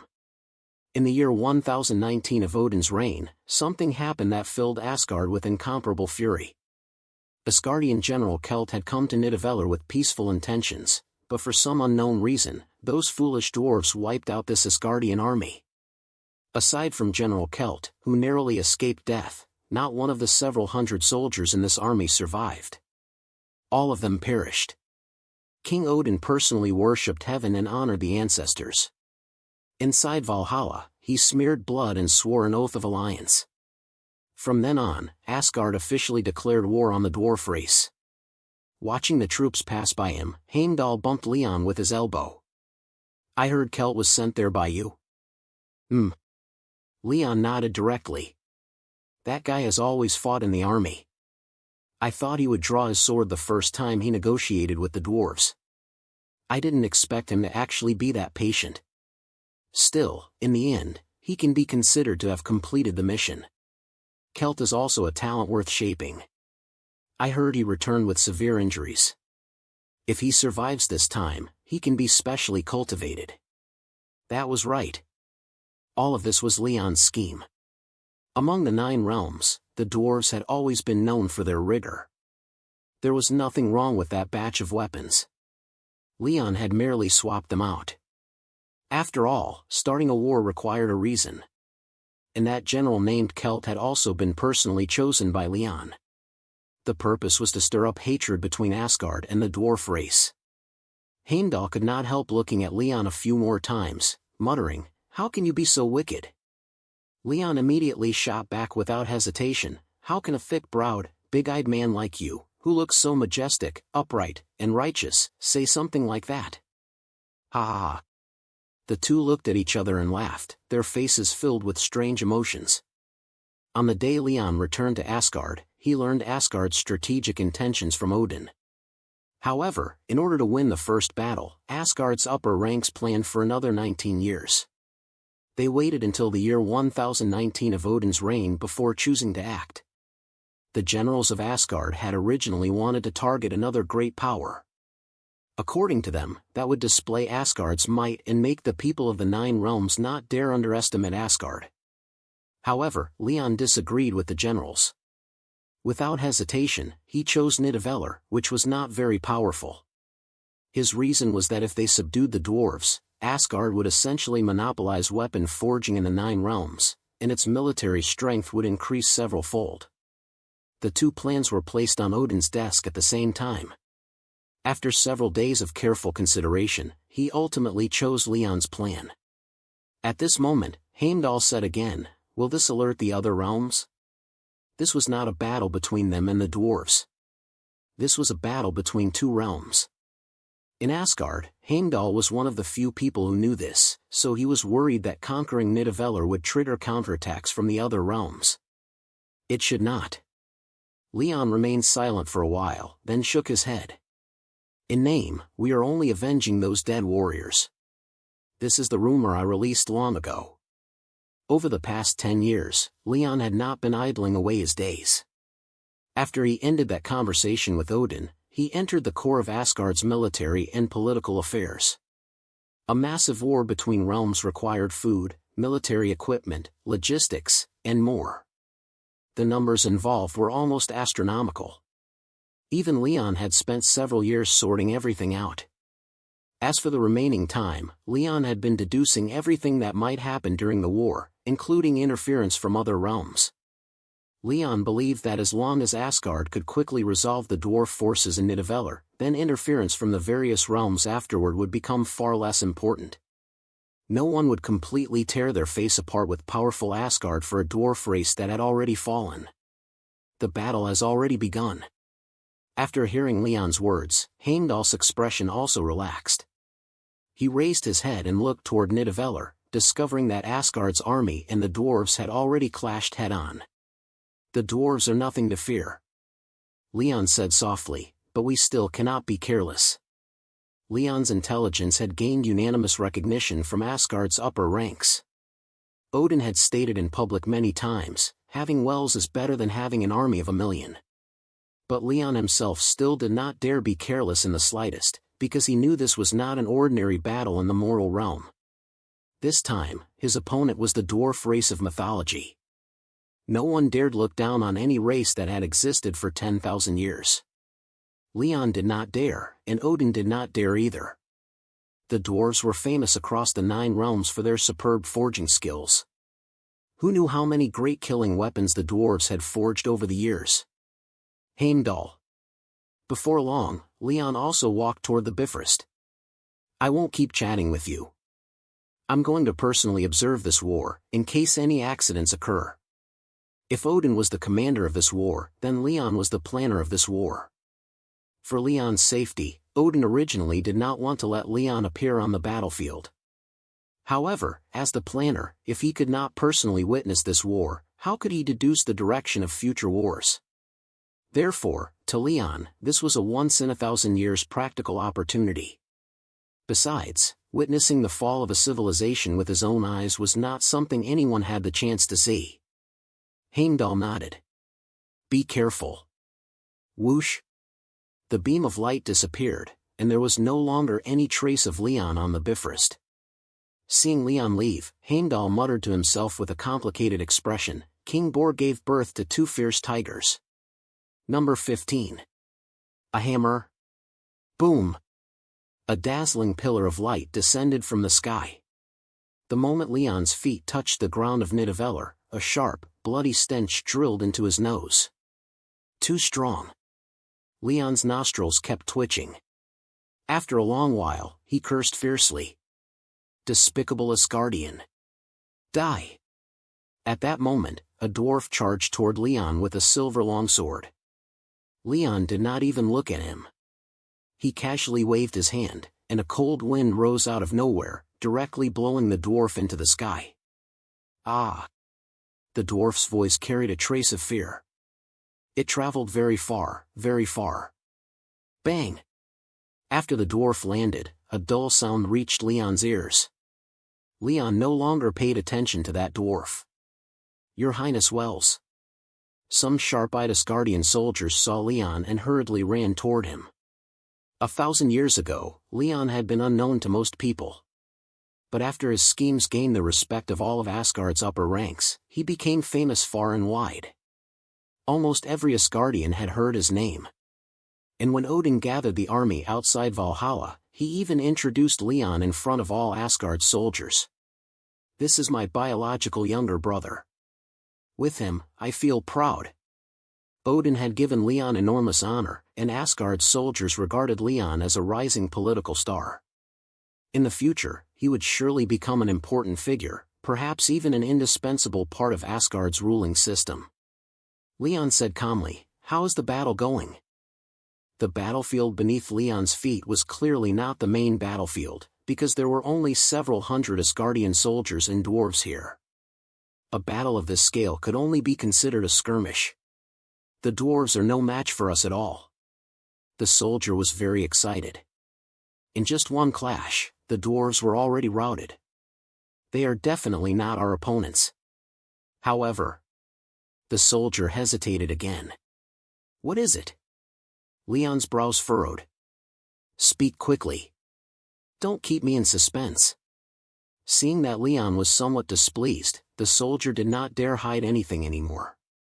He hurriedly replied, "Most of the dwarves have now gathered inside a castle. Our army has attacked several times without success. I heard King Odin has already personally rushed over." Leon asked again, "Which direction?" The soldier pointed with his hand. Afterward, Leon nodded to the soldier and rushed straight in the direction he had indicated. No matter what, the dwarves were still a race that had existed for 10,000 years. Leon knew they were no match for Asgard's army, but wanting to completely defeat the dwarves in a single battle was also extremely unrealistic. Asgard's army would definitely encounter setbacks. This was something Leon had already anticipated before the war even began. Nidavellir had already fallen into complete chaos. Along the way, Leon kept encountering battles between Asgard's army and the dwarf race. The scale of these battles was not large, but they seemed to have successfully dragged Asgard's army into a swamp. We can't let this drag on. It must be resolved quickly. Seeing this, Leon's heart sank. He knew the worst-case scenario had already happened. This war absolutely could not become a prolonged battle. Once the dwarves held them down, the forces of the other realms would definitely take advantage of the situation. With a heavy heart, Leon hurried toward the main battlefield. About 3 or 4 hours later, Leon finally arrived before a castle. It was an ancient castle suspended in the air. It was thousands of jam across. In a certain sense, it could no longer be called an ancient castle. It was a medium-sized city.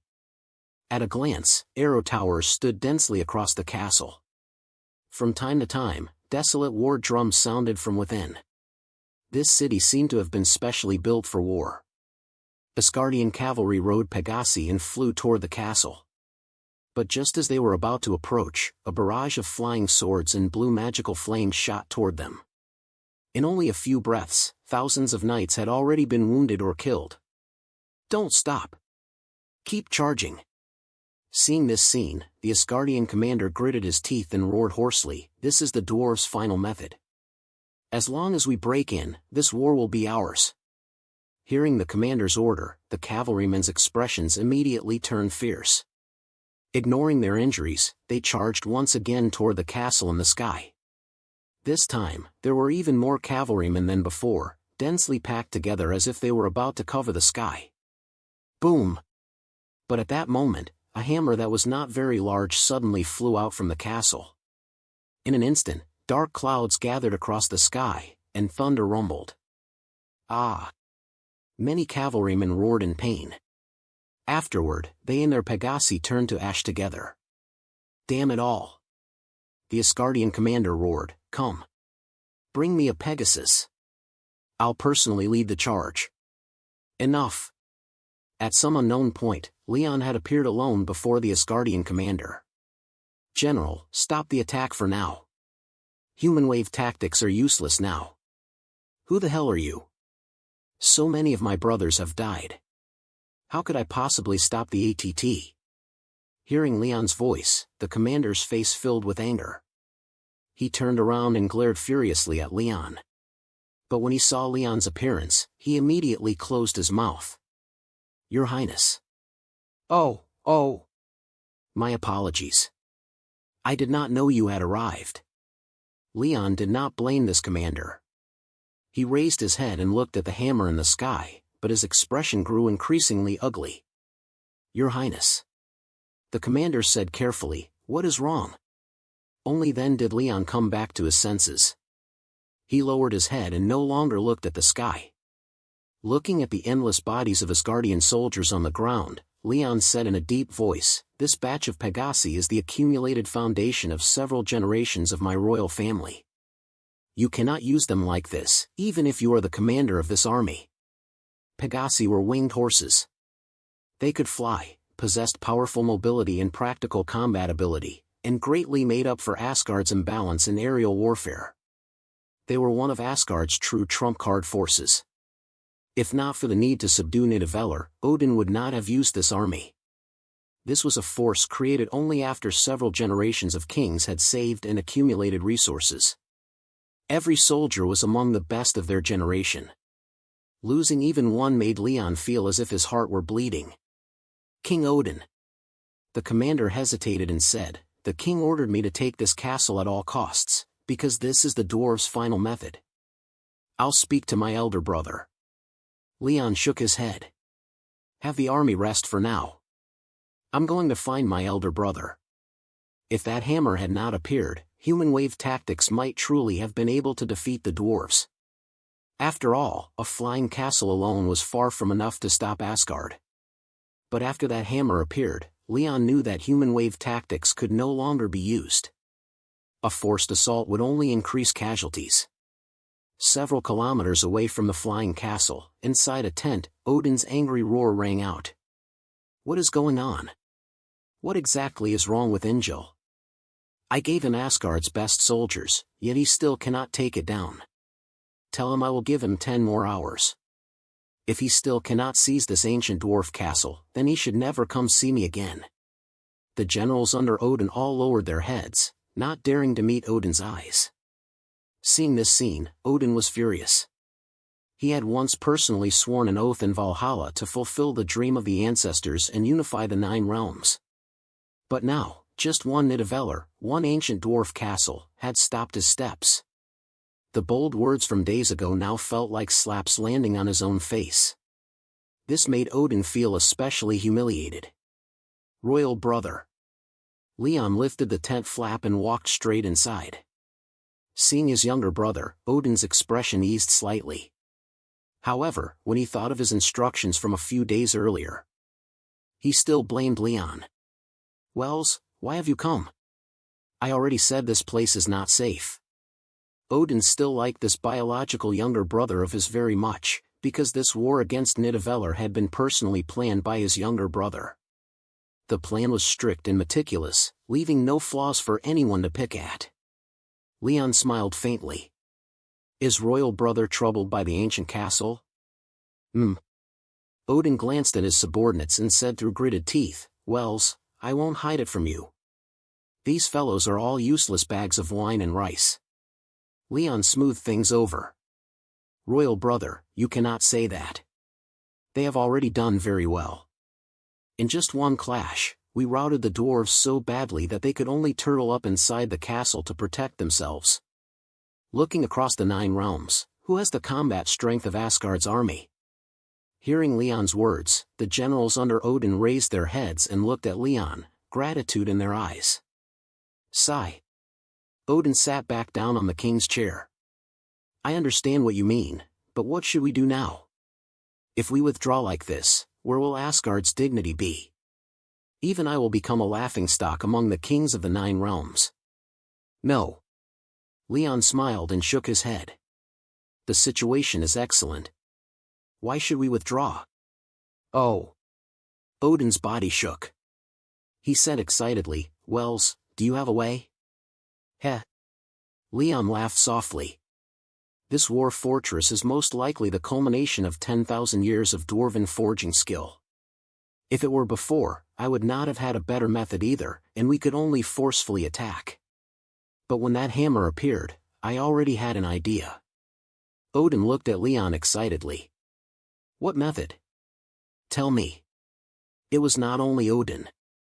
Many powerful figures under Odin also looked toward Leon. Leon lowered his voice and said, "Listen carefully. Number 16. Persuading surrender." Woo! An impassioned sound rang across the battlefield.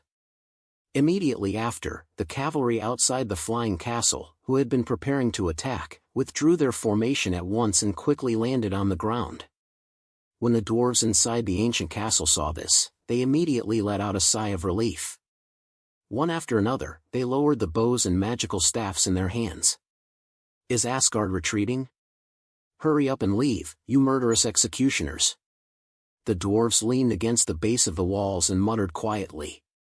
All of them were guessing what the Asgardian soldiers would do next. Very soon, a loud and clear voice suddenly rang out. "Respected dwarf masters, please do not attack.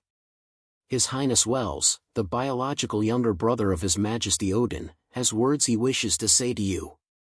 Hearing that voice, the dwarves whispered furiously, "What is there to say? If you have the ability, then attack your way in." Although the dwarves said this, they no longer dared make loud noise, because the 9 realms did not have the custom of killing envoys. If they killed Asgard's envoy, then the 2 sides would become enemies who would not rest until one side was dead. No amount of time would erase the hatred between them. Before long, news came from the dwarven palace. His Majesty has ordered that His Highness Wells must not be harmed. Hearing this news, the dwarves all nodded and did not dare hold even the slightest objection in their hearts. One had to know that this war fortress was the work of the dwarf king's ancestor, while the divine hammer outside was His Majesty's own masterpiece. In the hearts of the dwarves, their king was the greatest deity in the world. Likewise, he was also the greatest blacksmith in the 9 realms. A voice came from the flying castle. "By my king's order, Prince Wells is invited up for a discussion." These dwarves. Hearing those words, the many Asgardian generals shouted angrily, "They really don't know their place. They actually want His Highness Wells to go up personally."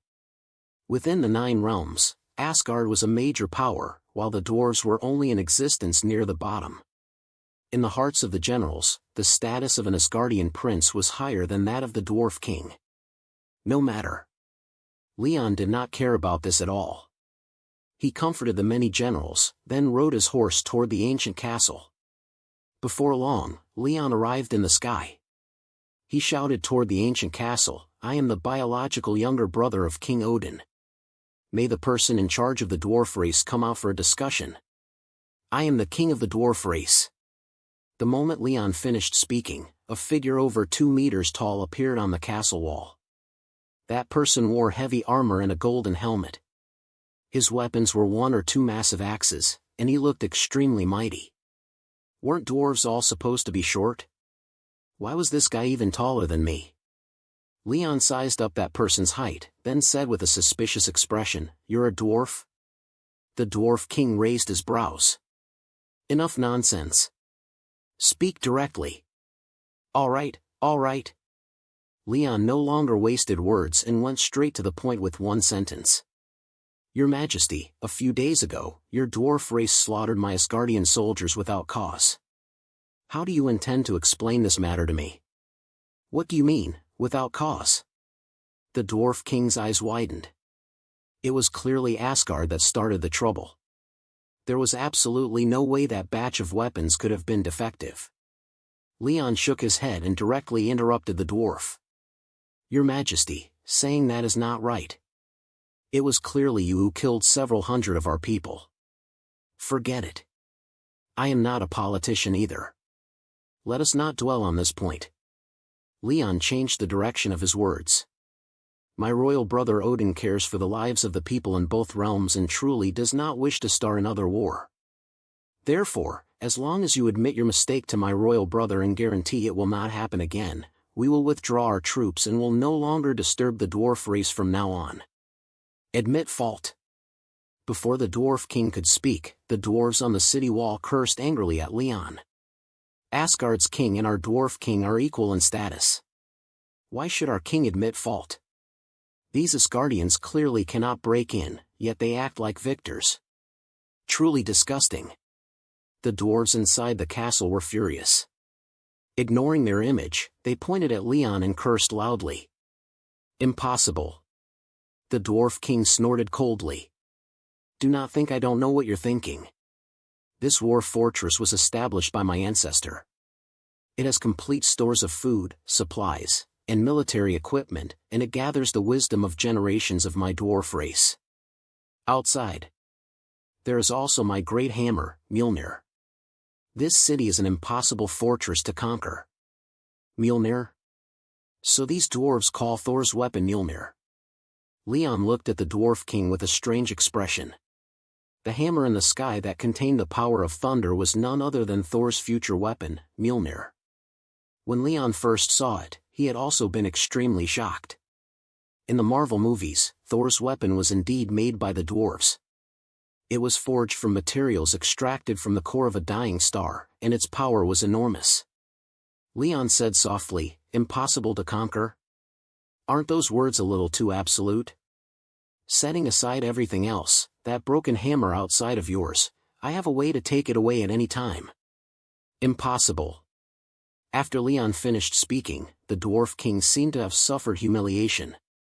He glared angrily at Leon. "Mjolnir is not something just anyone can lift.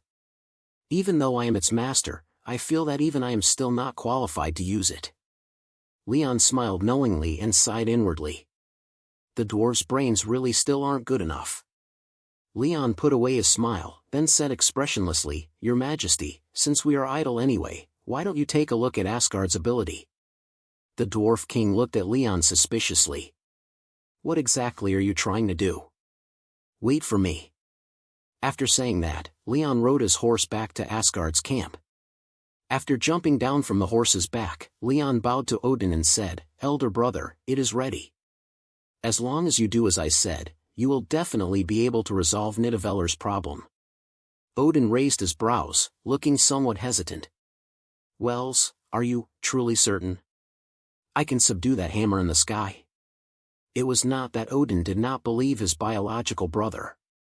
It was just that what Leon had said earlier was far too unbelievable. He could easily subdue that hammer in the sky. What kind of joke was that? That was the Dwarf King's proudest work. How could an outsider like him easily take it away? The more Odin thought about it, the more absurd the matter felt. Leon said firmly, definitely. In the 9 realms, no one is more suitable than you, because you are the future lord of the 9 realms. Thor had not been born yet, and Hela was not here. Aside from Odin, Leon truly could not think of anyone qualified to wield this divine weapon. As he spoke, Leon smiled and bowed deeply to Odin. Seeing this, the generals under Odin looked at one another, then knelt on one knee. Your Majesty, you are the future lord of the 9 realms. Odin seemed to be ignited by this scene. He said nothing more and leapt forward, flying straight toward the hammer in the sky that was surrounded by thunder. Seeing a figure fly toward the hammer, the dwarves said with trembling voices, "Is he not afraid to die?" Madmen! Madmen! All Asgardians are madmen. The dwarves inside the castle seemed to explode into chaos. They shouted loudly, their voices spreading extremely far. Earlier, the cavalry who had tried to approach the ancient castle had been turned to ash by the hammer with only sparks of electricity. Yet now, someone was actually flying straight toward the hammer.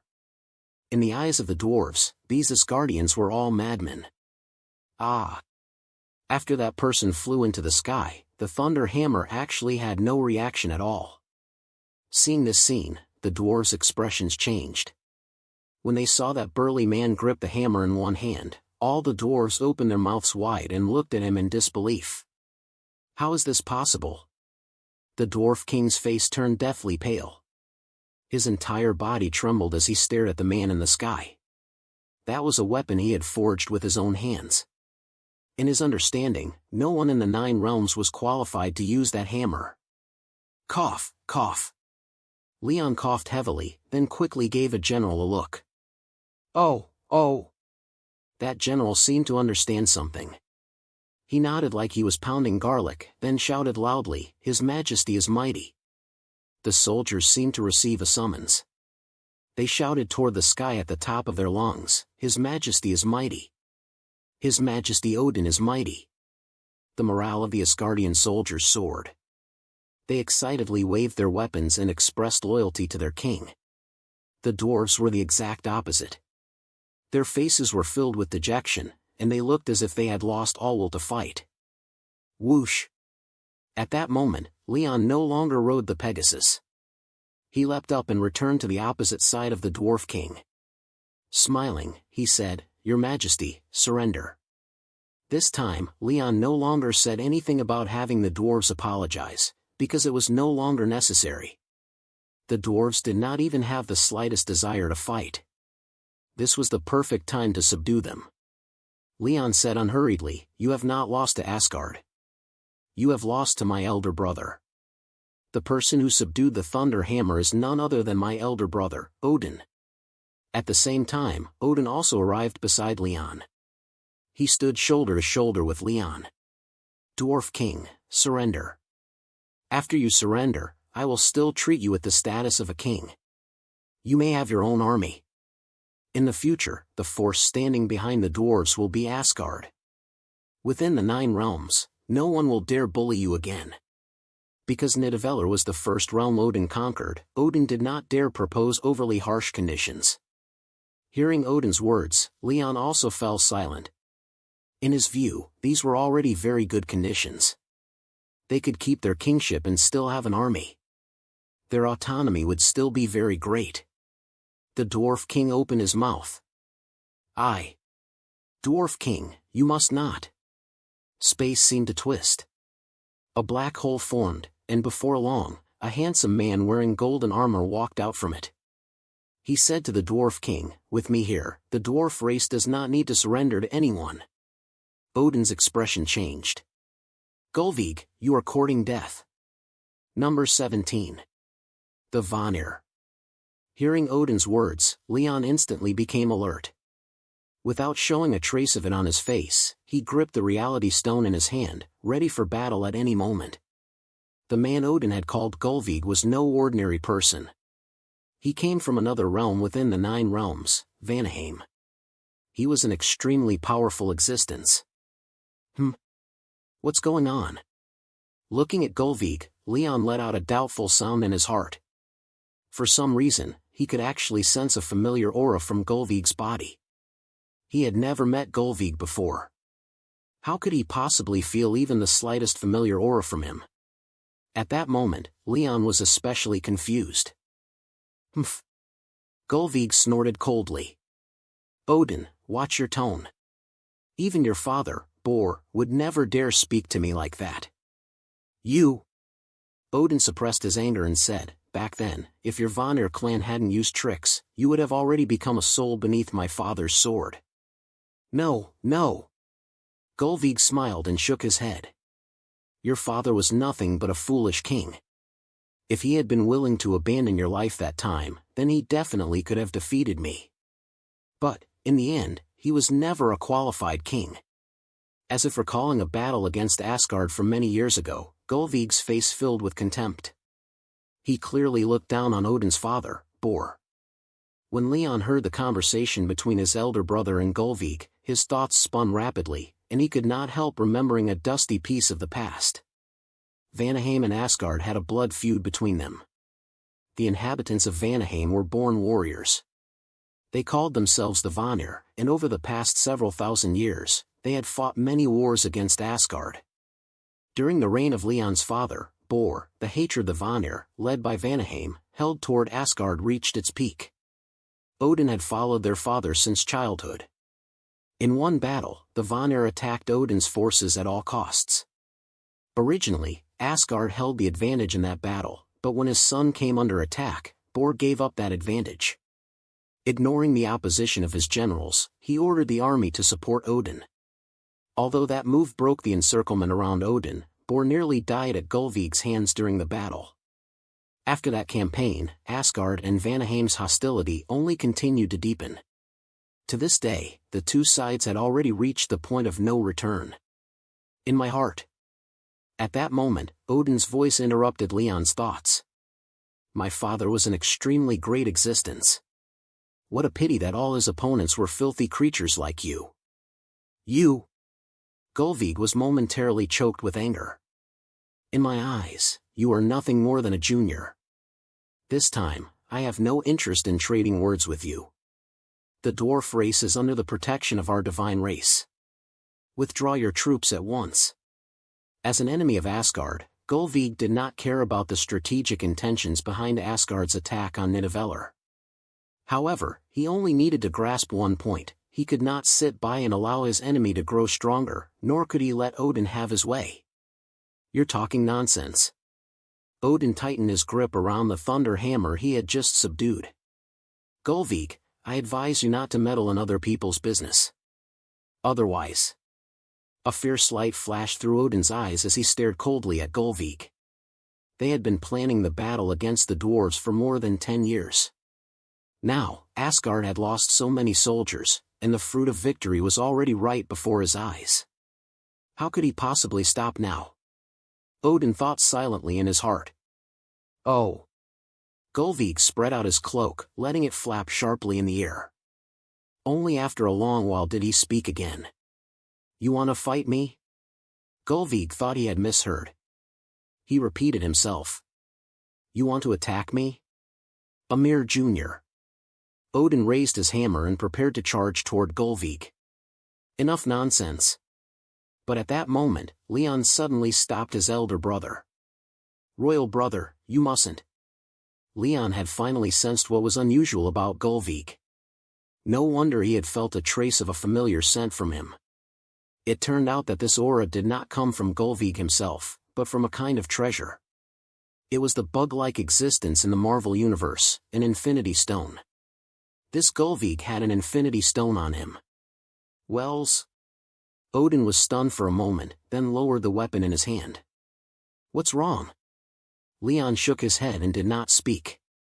He looked straight at Gullveig ahead and said softly, You have an Infinity Stone on you? That familiar aura came from an Infinity Stone. Leon was extremely confident about this point. However, he did not know which stone Gullveig possessed. The ability of each stone was different. That was why Leon did not dare let Odin blindly charge forward. Although Odin's current strength was already extremely powerful, Leon still felt it was better not to let him take that risk. Magic stone? Gullveig clearly did not understand Leon's words. He stared at him blankly. This. Leon opened his right hand, revealing the reality stone in his palm before Gullveig. When Gullveig saw the blazing red light in Leon's hand, greed immediately appeared on his face. Gullveig licked his lips. I never expected you people to actually have a stone in your hands. The heavens are truly helping me. A single stone had allowed Gullveig to become the strongest among the Vanir. He truly could not imagine what it would be like if he possessed 2 stones. Facing Gullveig's undisguised greed, Leon remained indifferent.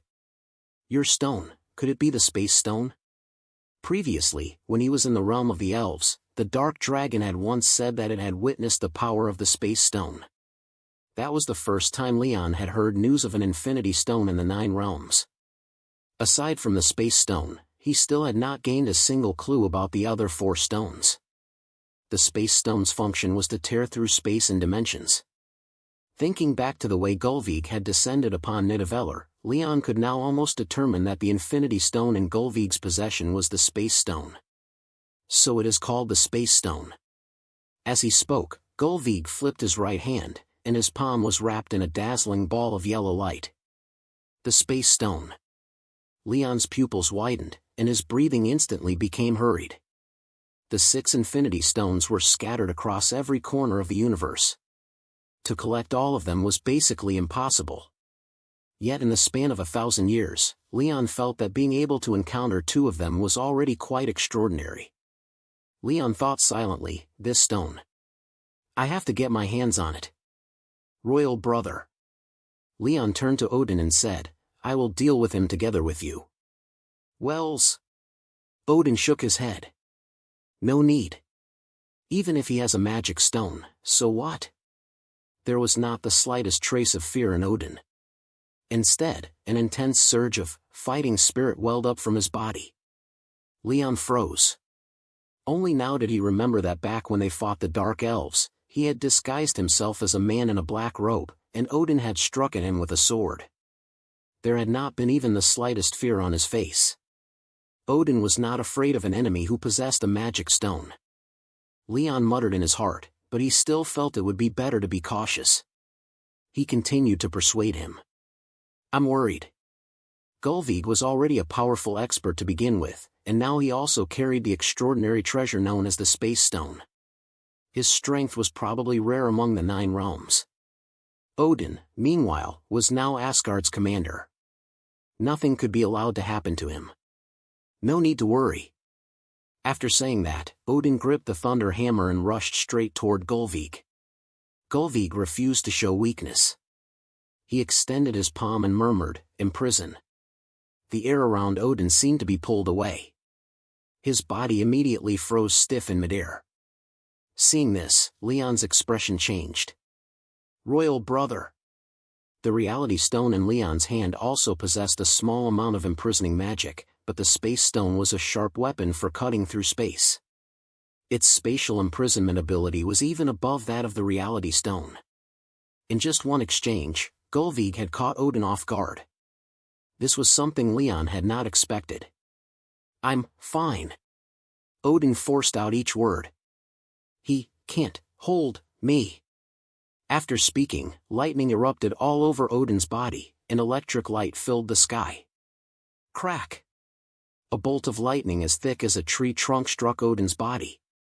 In that instant, Odin broke free from the spatial imprisonment. His entire body traced a beautiful arc through the air as he swung his hammer toward Gullveig's head. So this is the power of Mjolnir? Looking at the hammer in Odin's hand, the dwarf king felt both pride and pain in his heart. The weapon he had forged with his own hands could actually oppose a magic stone. This made the dwarf king's blood boil. Yet this divine artifact had reached its peak state in the hands of an outsider, which left him with a very unpleasant feeling. How is this possible? Gullveig was startled. He had roamed the 9 realms for thousands of years, yet he had never seen anyone capable of resisting the magic of a stone head-on. Go! Gullveig moved his arm slightly, and space tore open once more. A black hole appeared behind him, and Gullveig turned to step into it. Stop! Seeing that Gullveig was about to flee, Leon immediately urged the Reality Stone to interfere with the Space Stone in Gullveig's hand. There was no hierarchy among the 6 Infinity Stones. The Reality Stone was not stronger than the Space Stone, but they could interfere with each other. The moment Leon activated it, the black hole behind Gullveig disappeared. Gullveig turned back and glared furiously at Leon. You little bastard, you! Gullveig had only managed to spit out a few words when Odin's hammer smashed into him. Bang! A tremendous boom rang out, and Gullveig was sent flying, his fate unknown. Number 18. The ending. So strong. Seeing Gullveig sent flying backward, Leon's emotions instantly surged like a rising tide. Too strong. His elder brother was simply too strong. He had originally thought Odin was already powerful, but he had never expected him to be this powerful. Defeating Gullveig with a single hammer strike had already surpassed Leon's understanding. His Majesty is mighty. Below the war fortress, Asgard's soldiers waved their weapons and shouted excitedly toward the sky, His Majesty Odin is mighty. Vanaheim and Asgard had long-standing grudges. For nearly 1,000 years, friction between the two sides had never stopped. Now, their king had actually defeated Gullveig in a single blow. This allowed the resentment the Asgardian soldiers had held in their hearts for many years to finally be released in one breath. Leon murmured to himself, in royal brother's hands. Mjolnir seems even stronger than it was in Thor's. Most members of Asgard's royal family were skilled in both combat and magic. This could be seen from Thor. In the early days of the Avengers, Thor's strength was definitely among the very top. Under the attacks of Mjolnir, very few people could survive. However, Thor simply could not compare to his father, Odin. In Thor, Ragnarok, even after Odin had already died, he was still able to guide Thor. It was precisely because of Odin's guidance that Thor unleashed the most powerful bolt of lightning in his history. Therefore, Leon believed that even 10 peak Thors could not possibly be Odin's opponent. This elder brother of his was the one truly chosen by destiny. As for the reason Thor could become powerful, it was most likely related to the Odin bloodline flowing within his body. How strong was Odin at his peak? Leon remained silent, secretly pondering this question. Gullveig flew backward for several hundred meters. Before he even had time to stand up, blood surged up his throat. With a pft, he spat it out and stared at Leon and Odin with a face full of resentment. Back then, he had once almost killed Bor. He never expected that now, he would actually fall into the hands of Bor's 2 sons. This kind of defeat was even more painful to Gullveig than being killed outright. He had actually lost to 2 juniors. Gullveig felt that he no longer had the face to rule the Vanir. You really are weak. Odin calmly walked toward Gullveig. Your strength is decent, but you rely too much on the magic stone. If the 2 of us fought one-on-one, I might not have been able to defeat you in a single exchange. But after I forcefully broke free from the space magic stone's restraints, you were actually frightened. You didn't even have the slightest desire to fight. In the end, Odin did not forget to add another sentence. In terms of strength, you are inferior to my father.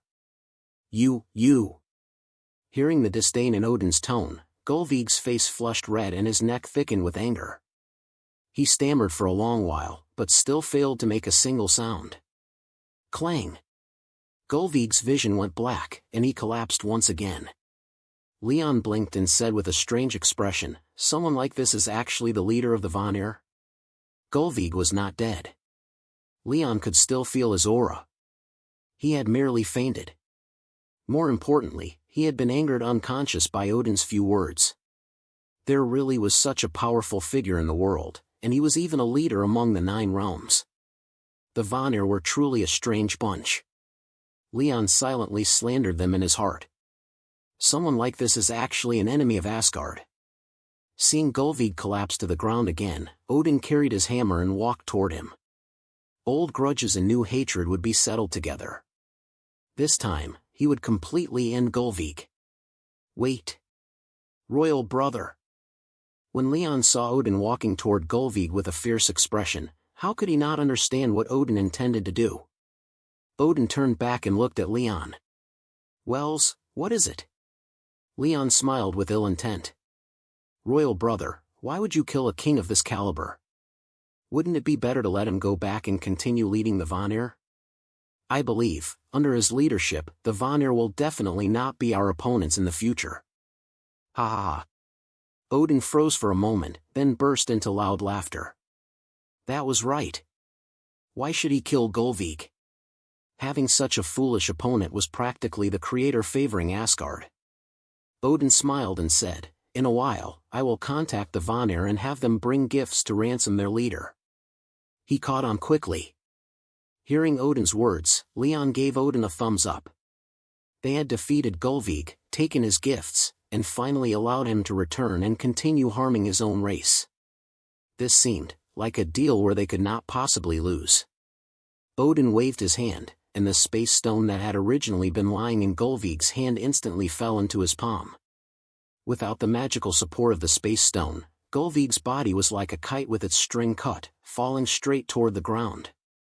Odin carefully played with the space stone in his hand.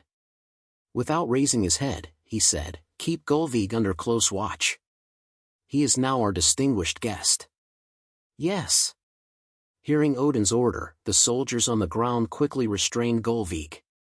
A short while later, Odin put away the space stone in his hand. He turned his head toward the Dwarf King and said, Zemo, what do you think now, will you surrender, or continue resisting? Zemo, the king of the dwarves, and at the same time, the greatest forging master in the history of the dwarf race. According to the original course of history, he could have left a heavy mark in the history of the dwarves. But now that Odin's army had arrived beneath the city, this strongest forging master of the dwarf race was very likely to become the shame of his people.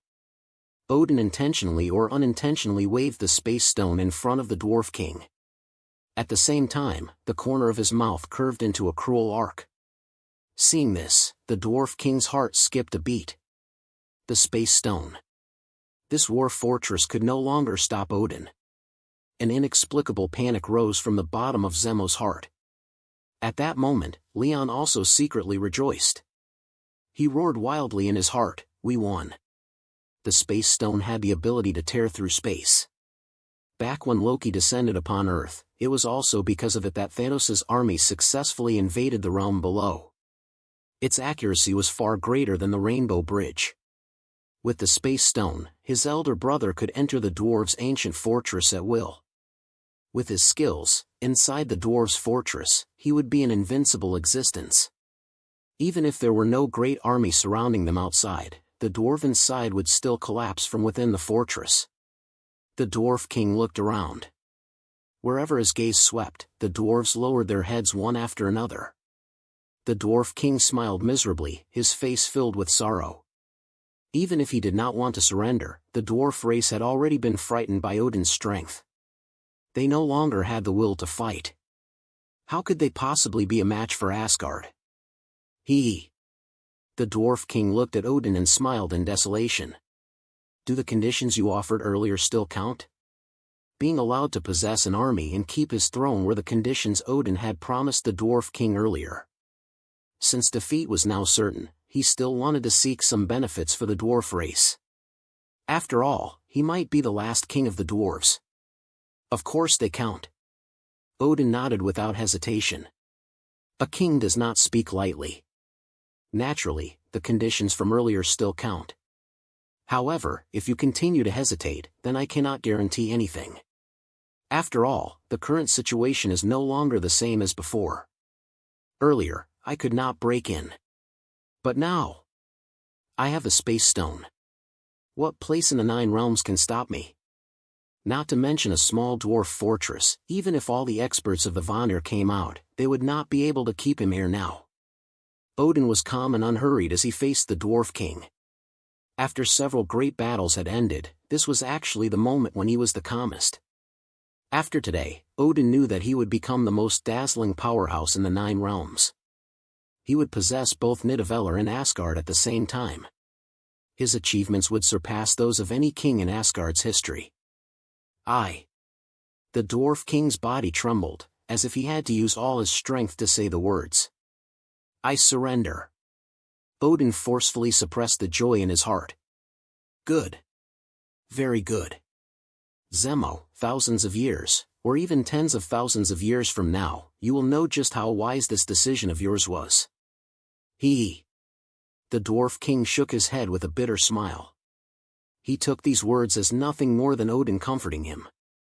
Odin said to Leon, I'll leave this place to you. After saying that, space tore open once more, and Odin stepped into it without hesitation. He really is a hands-off boss. Leon silently complained in his heart. A short while later, Leon flew to the dwarf king's side. Please have the dwarf race lay down their weapons. I swear in the name of Asgard's royal family that the dwarves will receive fair treatment.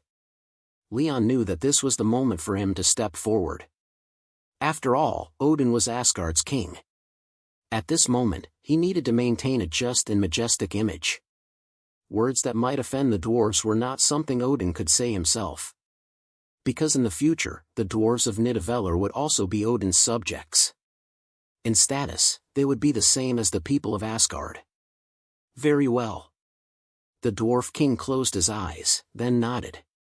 Soon, the flying ancient fortress in the sky landed on the ground. Leon waved his hand, and Asgard's soldiers quickly gathered toward the castle. As Nidavellir submitted to Asgard, the news swept through the 9 realms like a stormy wave. Although the dwarf race was not a top-tier power, it had existed for tens of thousands of years. At first, many people did not believe the news. But when they saw Asgard's army officially stationed in Nidavellir, everyone finally accepted it. In the history of the 9 realms, this was an unprecedented major event. And from that very year onward, the various realms also began expanding their armies, officially entering an era of chaotic war. First chapter end here. Comment your favorite part and don't forget to subscribe.